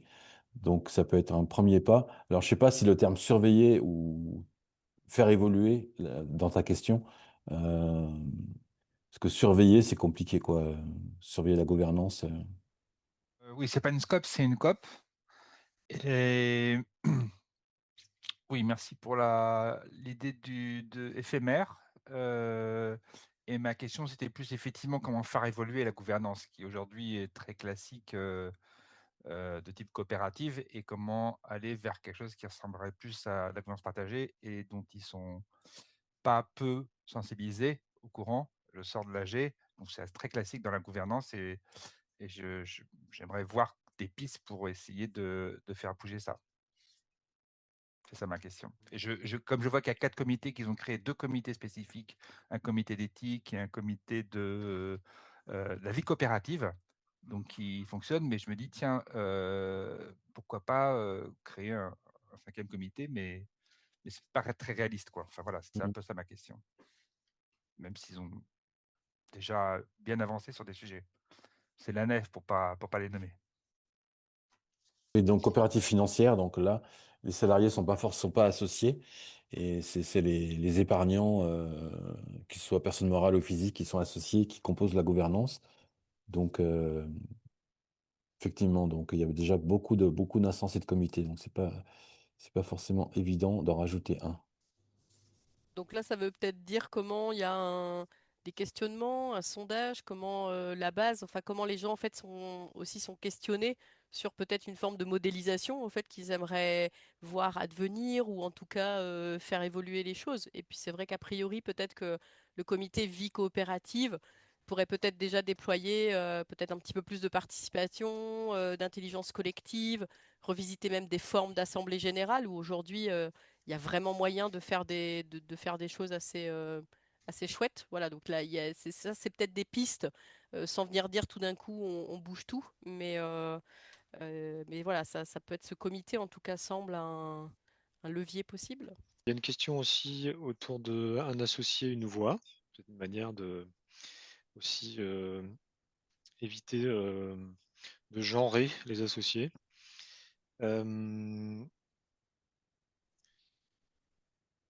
Donc, elle est où ma question? Oui, on a quand même de plus en plus de salariés non associés, donc notamment dans les scopes, et donc égale 0 voix. C'est Roger là qui nous dit ça. Est-ce que c'est, enfin, je sais pas s'il n'y a pas vraiment de question. Tu veux préciser, Roger? Enfin, moi derrière j'entends. Est-ce que c'est une dérive? Mais peut-être c'est autre chose que tu veux. Bonjour à tous. Alors moi j'étais gérante de coopérative dans une CAE et je me suis spécialisé sur la recherche autour des SAPO et donc Société Anonyme à Participation Ouvrière. Et j'avais posé la question il y a un paquet d'années au référent formation de la CGSCOP sur le fait que est-ce que les salariés qui ne sont pas associés d'une coopérative, quelle qu'elle soit, un scope, coopérative d'artisanat, etc., coopérative de conso, est-ce qu'il rentre vraiment dans le processus démocratique? La réponse est non. Un salarié de coopérative de consommation, il n'a pas son mot à dire dans les orientations.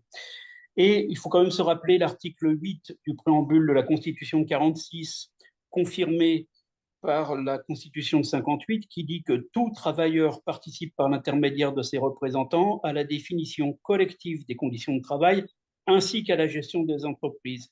Et on a bien dit tout travailleur, pas tout associé, pas tout actionnaire, pas tout sociétaire. Donc, c'est la question que j'étais en train d'écrire et que je vous pose en direct. Est-ce que les formes coopératives répondent mot à mot à l'article 8 de la Constitution? Pour avoir été gérant de coopérative, je peux répondre que non. Est-ce que les mutuelles répondent? Un responsable mutualiste m'a dit effectivement, tu as raison, non, on ne répond pas à cet article de la Constitution. Idem dans les associations. Donc il y aurait peut-être quelque chose à hybrider. Est-ce que c'est ce que Drapry avait proposé quand il a fait le préambule de mon bouquin, que d'hybrider des éléments de la SAPO, où là, pour le coup, dans une SAPO, tous les salariés sont intégrés dans la démarche coopérative, pas directement par l'intermédiaire de représentants, mais tous les salariés sont intégrés dans la démarche coopérative, dans la démarche démocratique. Et est-ce qu'il ne serait pas intéressant d'hybrider des aspects de la SAPO dans les formes coopératives, et ça va être l'objet de travaux que je lance un petit peu dans le monde de l'ESS actuellement, pour dire que tous les salariés, à côté d'un conseil de surveillance, d'une SCOP, on pourrait tout à fait avoir l'effectif salarié regroupé en un sociétaire, comme c'est le cas dans la SAPO, puisque tout le collectif salarié est regroupé en forme d'un seul actionnaire. Est-ce qu'on ne pourrait pas regrouper tous les salariés non associés en forme d'un seul sociétaire avec un certain nombre de droits de vote? Et là, pour le coup, tous les salariés participeraient à la démarche de prise de décision. Donc, il y a des choses à travailler, sachant que l'ESS, surtout la coopération, c'est longtemps, enfin, c'est revendiqué et se revendique toujours d'être un vecteur d'innovation. Il ne faudrait peut-être pas qu'on se fige à certaines formes qui ont maintenant un certain nombre d'années. Rappelez-vous quand même que les CAE n'ont pas attendu la loi pour se créer. Elles se sont créées en 95 en région lyonnaise et la loi de 2014 seulement les a cadrées. Les premières coopératives de travailleurs se sont créées à partir de la loi de 1867. Elles n'ont pas attendu la loi de 1915 pour se créer. Donc, est-ce qu'on ne peut pas prendre de l'avance et innover à ce niveau-là? Et il n'y a qu'à reprendre ce que Drapry en disait il y a maintenant plusieurs années, pour dire que voilà, on peut faire des hybridations entre des formes. La SAPO n'étant pas spécifiquement une forme de l'ESS, mais enfin, elle a quand même un petit aspect démocratique qui est sympa et qui, pour le coup, lui, correspond un peu mieux à l'article 8 du préambule. Je ne sais pas si j'ai été clair. C'est assez technique, mais je suppose que Jean-Luc va pouvoir. Enfin, je te balance un Oui, peu oui, non, mais c'est très clair. la De toute question façon, précise. Ouais. il y a effectivement un déficit de représentation des salariés dans l'ESS. Alors, évidemment que ça va dépendre des formes, hein, mais quand on parle des associations, quand on parle des coopératives de consommateurs, par exemple, bah, effectivement, les salariés, théoriquement, n'ont pas de place dans la gouvernance, etc. Alors, dans les scopes, il y a un critère quand même, hein, de 65% euh, minimum de représentation des salariés.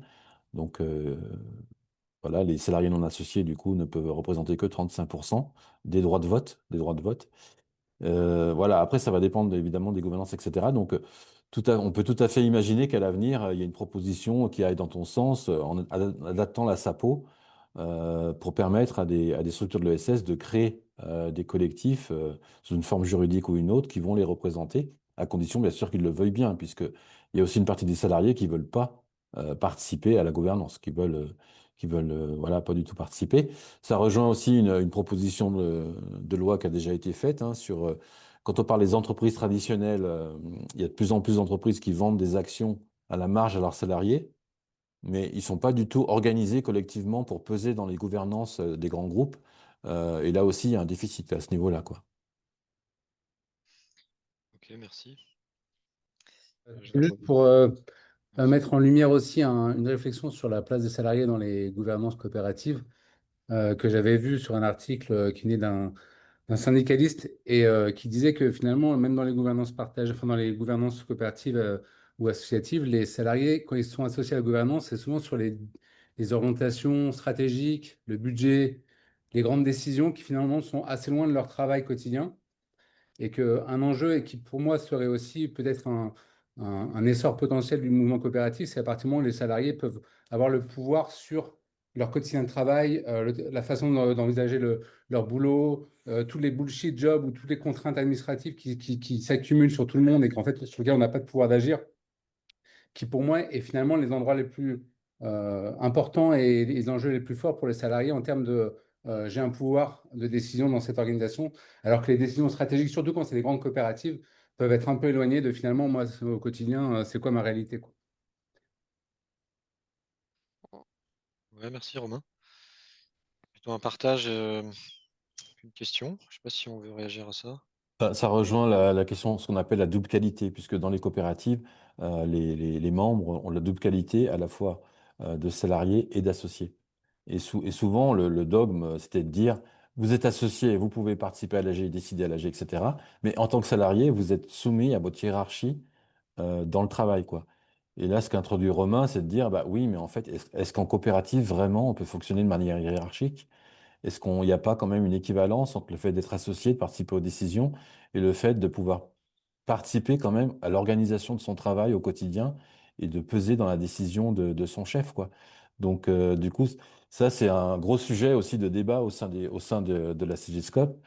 Est-ce qu'on promeut la double qualité, mais des deux côtés coopérative ou d'un côté coopérative et de l'autre côté, bah, on est travailleur, quoi. Et voilà, enfin bon, c'est un sujet aussi.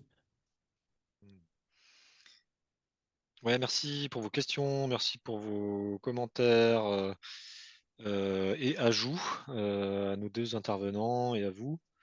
Je vous propose qu'on enchaîne. Et là, on a une question justement pour vous sur ces angles morts. C'est ce que je vous disais au début.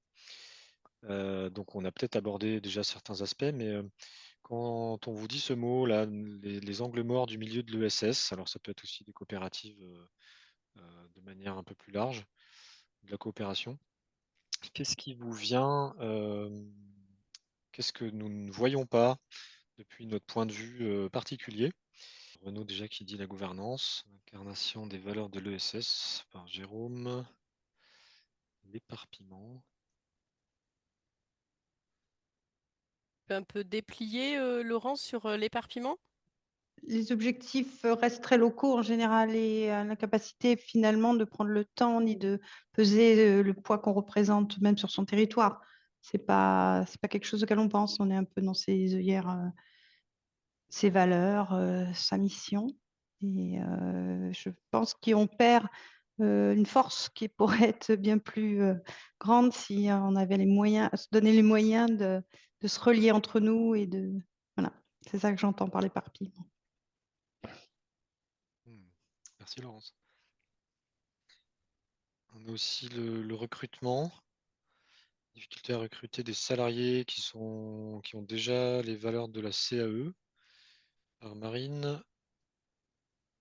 pareil, tu veux préciser un petit peu? C'est vraiment nous une difficulté qu'on a dans des postes clés de la coopérative, que ce soit accompagnement ou comptabilité, d'avoir des profils de salariés quand on offre, enfin quand on a des offres d'emploi en cours, qui connaissent dans quel monde ils mettent les pieds et pourquoi ils mettent ses pieds là-dedans. Donc après, il y a toute l'acculturation qui se met en jeu et qui peut être très compliquée quand on manque de temps dans notre monde coopératif. Ouais, merci pour ça, Marine. Moi, j'ai pu entendre aussi dans des organisations qu'ils allaient d'abord recruter plutôt des profils qui ont envie de coopérer, puis ensuite ils les formeraient à la technique. Parce que dans l'autre sens, c'est plus compliqué. On a vécu cette expérience-là ouais, chez Salto de recrutement où faire basculer en posture coopérative, c'est plus compliqué que. Même si même si on est sur un métier assez technique, en fait. Hein. Enfin, on a vécu un peu les deux. Quand on a des métiers très, très techniques, c'est pas évident de concilier les deux. Et ça crée une tension supplémentaire. Et c'est aussi ce qui nous a engagés aussi à ne pas rendre le sociétariat obligatoire. Parce qu'on s'est dit, on se tire une balle dans le pied. Et donc, ça pourrait être vraiment un frein à postuler en se disant, mais moi, je n'ai pas trop envie d'être sociétaire. Et après, on se dit, bah, c'est à nous d'être force de conviction, de donner envie de rejoindre le sociétariat. Et pour l'instant, ça fait plutôt ses preuves. Et parfois, ça prend du temps. Mais voilà. Oui, et aussi comment ça vient s'évaluer, comment ça vient se tester. Parce que aussi on peut donner en fait des valeurs et puis aujourd'hui, même quand il y a gouvernance partagée, ça peut aussi attirer en disant bah oui oui je connais, mais en fait qu'est-ce qu'on vient en fait poser comme question, qu'est-ce qu'on vient proposer en fait comme un peu comme exercice, en fait, pour venir sentir quand on parle d'intelligence collective, etc. Voilà. Et ça fait aussi partie des formes d'accompagnement dans des positions RH, dans des services RH, de comment on vient travailler, en fait, vraiment l'endroit du recrutement, même quand il y a a priori déjà des valeurs. Ouais, ça fait aussi partie des enjeux. Ouais, c'est aussi pour ça qu'on associe quasiment à tous les temps d'associés les salariés. Et donc, les nouveaux qui débarquent, on voit aussi comment ils réagissent. On leur donne la parole, on voit comment ça, ça transpire ou pas quelque chose qui semble compatible pour nous. Multiplier les occasions, en fait, effectivement, de se frotter à la posture d'associé pour voir qu'est-ce qu'on en dit de ça. On est aussi dans un point de vue situé, parce que j'ai les chiffres devant moi, qui sont très dans le conseil, et donc des activités, comment dire, en fait, les activités de production ici sont pas forcément très représentées, et c'est ce qui était dit aussi tout à l'heure. C'est à quel point, en fait, il y a des métiers qui ont plus de temps et plus de cerveau disponible, je vais dire comme ça, par rapport à d'autres. Bon, voilà, ça c'est en tout cas moi le biais ou l'angle mort que je verrais pour nous. Il y a aussi donc le manque d'intercoopération. C'est Roger qui nous dit ça. Tu veux préciser? C'est pas forcément une problématique qui vient de l'interne. Moi, j'ai été gérant de coopérative d'activité et on répondait à des appels d'offres où on se retrouvait en concurrence. Et on avait tendance à se bouffer un peu le terrain les uns les autres, alors qu'on faisait partie d'un même réseau, on faisait partie du même mouvement, on se retrouvait à l'URSCOP, etc. Et on était amené par les marchés publics à pas coopérer entre nous, mais à se comporter comme des boîtes concurrentes lambda, quoi. Et de toute façon, quand on reprend un peu l'histoire coopérative, tout à l'heure, on n'a pas. Mais enfin, par exemple, la coopération de production, c'est organisé pour réagir à la coopération de consommation à un moment. C'est-à-dire que les consommateurs, les clients se regroupaient pour se donner de la force. Les producteurs de l'autre côté, ils se sont dit, on ne va pas rester isolés pour pouvoir tenir le coup. Donc, quelque part, il y a toujours eu un petit peu de vis-à-vis d'intérêt dans les différentes familles coopératives et au sein des mêmes familles coopératives, on est amené, alors souvent par les marchés publics, à se mettre en concurrence, quoi. Donc, et c'est pas simple d'aller chercher des accords, des cohésions avec les autres à côté quand on est en train de se battre pour prendre un marché. Ouais, merci. C'est ce que tu rajoutes, Johan. Est-ce que la concurrence avec les secteurs capitalistes ne vont pas s'accaparer un jour les coopératives? Peut-être que c'est déjà le cas aussi dans Ben, effectivement, là, récemment, sur l'Union régionale Rhône-Alpes, on a vécu un cas d'une entreprise coopérative qui, en fait, s'est fait progressivement enfermer par un grand groupe qui a racheté tous ses concurrents. Et cette entreprise est restée un peu la seule sur son marché, mais du coup, étant seule, elle n'avait aucune capacité à perdurer. Euh, et, euh, et voilà, donc elle a dû s'arrêter également. Donc effectivement, il y a bien une tension actuellement, compte tenu de la massification de l'économie. Les coopératives sont poussées dans les marges, donc exploitent des niches avec des savoir-faire très élevés, etc.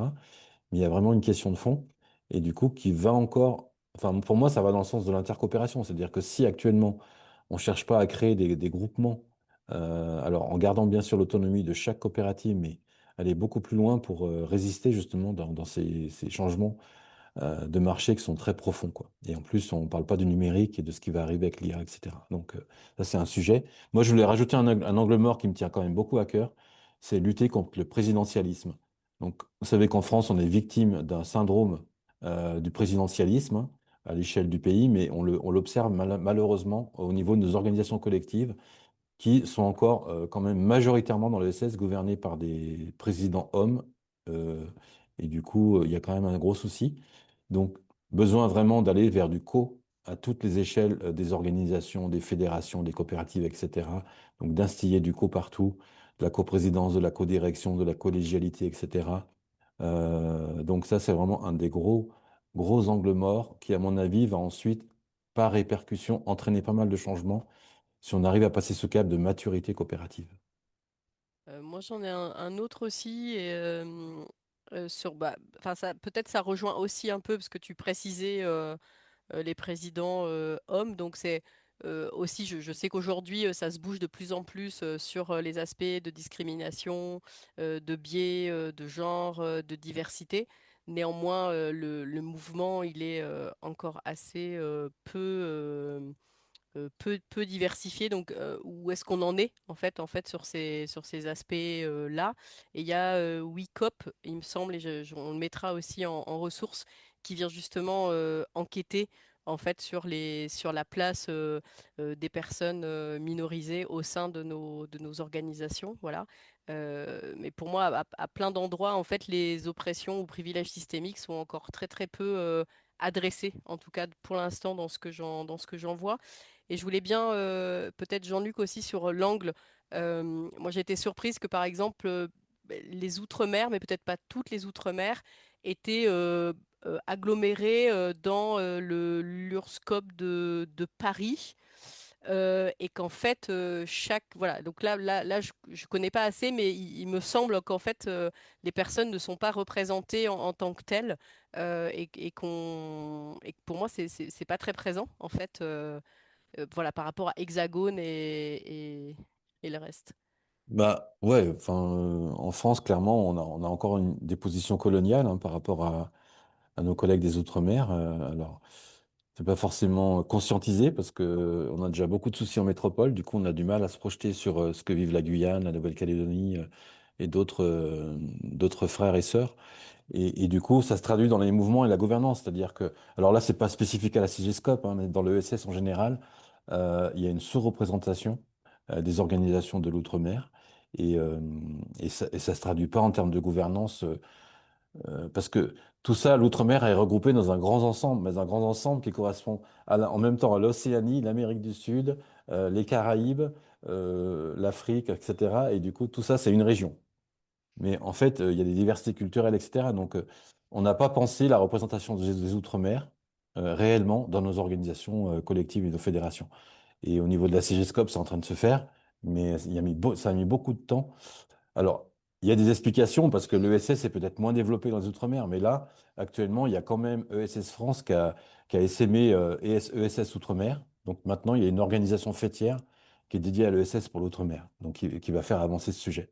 Hmm. Mais ouais, si j'ai le temps, j'ai un autre angle mort, parce que je pense que vous êtes pas mal dans ce cas-là. En fait, de plus en plus maintenant, on est sociétaire de pas mal de coopératives. Bon, on l'est aussi d'associations, etc. Mais si vous voulez prendre un petit peu votre énergie à une ERCOP et puis voyager avec Cities et puis être à la nef et dans votre banque coopérative et dans votre coopérative locale d'alimentation, etc. Donc, très vite, on peut être sociétaire de plusieurs coopératives. Mais du coup, concrètement, personne n'a le temps de suivre tous ces sujets, quoi. Donc, je pense qu'à l'avenir, si on veut vraiment rentrer dans la transition coopérative, il faut penser comment on va organiser ces gouvernances. Et du coup, il y a des changements juridiques à faire et des changements en termes de conception de la gouvernance. On peut plus dire, voilà, je veux qu'on me demande mon avis pour tout et sur tous les sujets, dans toutes les coopératives dans lesquelles je suis membre. Enfin, ça n'a aucun sens. Et du coup, est-ce qu'on pourrait définir collectivement, qu'est-ce qui pourrait définir la gouvernance de base d'Enercop, la gouvernance de base de la nef, la gouvernance de base? Et moi, à mon avis, ça veut dire, est-ce qu'on peut considérer que s'il y a 100 personnes qui s'impliquent, ça suffit, et on fait confiance à ces 100 personnes pour conduire le projet coopératif, quoi. Et ces 100 personnes, il faut qu'elles tournent. Mais à un moment donné, il faut qu'on arrête de vouloir être sociétaire partout, ça va être infernal.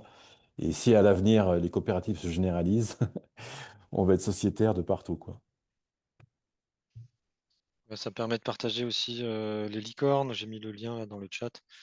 Et notamment une action collective du moment là, qui s'appelle Halt au capitalisme, au productivisme. En tout cas, moi, c'est comme ça que je le comprends. Voilà, c'est sur les réseaux et voilà, c'est l'occasion aussi de nommer cette action coopérative qui fait sens. On se rapproche de la fin de ce webinaire. Je vous propose de clarifier un petit peu les différentes ressources. Il y a ce livre, une certaine Béatrice Poncin qui s'appelle Salarié sans patron, que tu connais bien, Lydia, et je crois aussi Jean-Luc. On a Défendre les travailleurs. Donc il y a 2 livres qui sont aussi aux éditions du bord de l'eau, qui sont édités par la CGScope. Je ne sais pas s'ils sont édités par la CGScope, mais en tout cas le deuxième, c'est celui dont on vous a parlé au début. Là, l'entreprise de demain existe depuis hier. Et puis on a aussi Défendre les travailleurs. Le livre de l'Université du Nou, Réinventons le faire ensemble. Donc ça, c'est une partie de la biblio. On en a aussi d'autres, notamment des podcasts, podcasts de la Voix coopérative, des ressources qui sont sur manufacture.coop, et puis un livre aussi d'autogestion générale, Sortir du capitalisme, méthode de Guillaume Étiévent. Tu veux rajouter des choses, Lydia? Non, bah c'est vraiment quelques ressources. On ne pouvait Ouais, pas évidemment tout mettre. Donc voilà, il y a des choses à la fois sur notre faire ensemble et qu'est-ce que ça vient dire en termes d'autogestion, si on a décidé de suivre cette voie. Et voilà, c'était vraiment juste pour en nommer que quelques-unes. Donc n'hésitez pas après à aller évidemment fouiller. Euh, complété, ouais. on passe au parcours, du coup. Ouais, j'ai partagé aussi le film hein, au tout début, donc on vous renverra le lien, mais vous avez le film sur les 140 ans de coopérative qui est plus haut. Oui, il y avait en effet le podcast de Geoffroy de la Gananerie là, qui travaille du coup sur sur l'âme noire de la démocratie. Il y a aussi d'ailleurs un article de Mediapart qui vient un peu challenger son livre. Ouais, vraiment, voilà, on vous conseille, ça vient réveiller sur les notions de démocratie. Donc pour vous dire aussi que avec le fonds de dotation de l'Université du Nou, donc qui a été créé en 2023 afin de poursuivre le travail de création de ressources libres, de médias et aussi du plaidoyer en fait pour des faire ensemble lucides et coopératifs accessibles à tous. Donc là on est en train de lancer la deuxième promotion sur un parcours conflit au sein de l'économie sociale et solidaire, en lien aussi avec les dynamiques justement intergénérationnelles et de transmission. Comment en fait on s'équipe pour traverser nos conflits. Ça rejoint en fait tout un tas de sujets ici qui ont été nommés ce soir sur comment on fait pour mettre euh, en conflit, pour conflictualiser en fait, donc sortir des violences ou sortir de mettre les choses sous le tapis, sortir peut-être un petit peu, oser nos ombres, sortir de l'idéal aussi de soi et comment on vient adresser un certain nombre de sujets. Donc voilà, c'est tout un parcours de vidéos animées avec à la fois des articles, des exercices.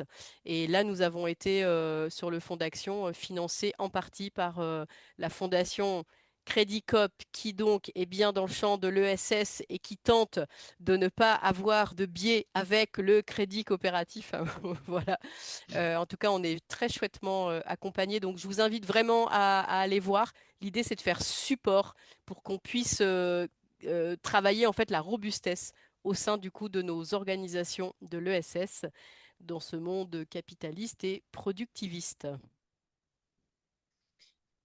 On vous parle aussi des événements qui arrivent de l'UDN. Donc, on a notre parcours de découverte, donc on appelle DGP, qui commence en ce moment, mais on peut s'inscrire jusqu'au 10 juin.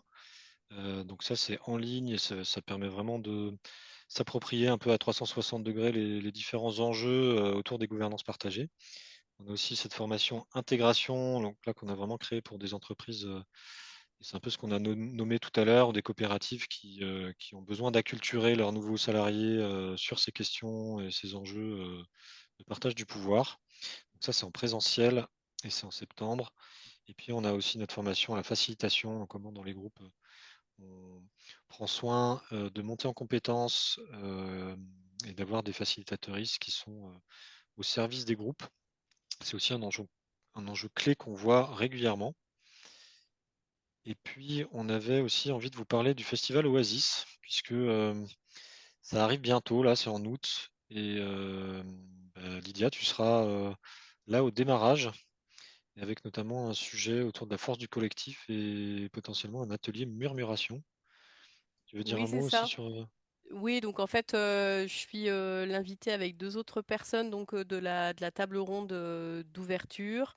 Donc ça, c'est le premier. Et puis voilà, le deux, bah, l'idée, c'est de vivre de manière corporelle et sensorielle des notions de leadership et d'improvisation.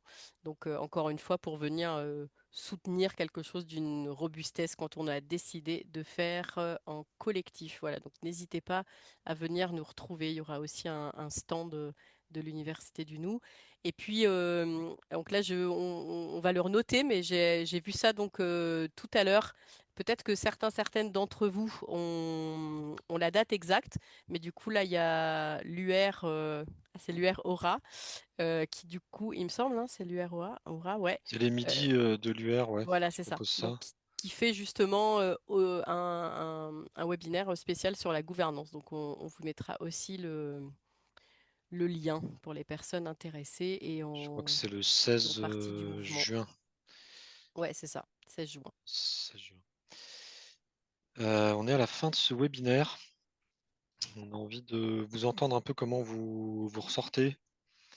On va mettre une petite musique et puis l'idée c'est que vous puissiez partager dans le chat avec quoi vous repartez. C'est aussi aidant pour nous d'avoir vos feedbacks sur comment c'était fluide, sur la forme et puis aussi comment c'était intéressant sur le fond ou pas intéressant et trop long. Tout est possible, coup de cœur, coup de gueule. Et on finit en musique avec un peu de lecture sur le chat. Merci à tous. Donc, grand merci à Jean-Luc et à Johan pour toute la préparation, pour toute la matière apportée. Vraiment très, très précieux. Et merci pour le bénévolat des sociétaires. Je remets une couche sur Jean-Luc et sur Johan parce qu'il y a à la fois l'intervention là, mais aussi tout votre parcours. Parce qu'il est inspirant et celui-là il dure depuis des années. Et puis à vous aussi, puisque j'imagine si vous êtes là, c'est que vous avez un parcours aussi sur ces questions coopératives. Bravo et merci d'essayer et de ne pas lâcher l'affaire. Merci à vous, merci pour votre présence ce mardi 2 juin.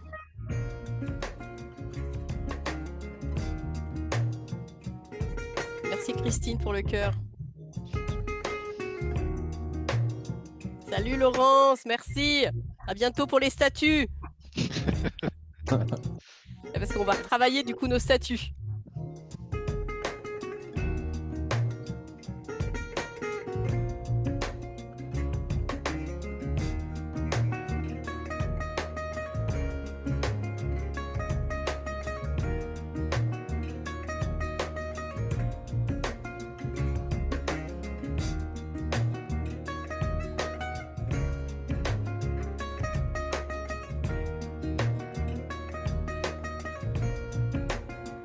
Ouais, merci Emmanuel pour le beau mot cœur. Merci Roger. L'expérience. Salut Christine, merci. Ah ouais, c'est bien une démarche, ouais, ça c'est sûr. La coopération, c'est une démarche.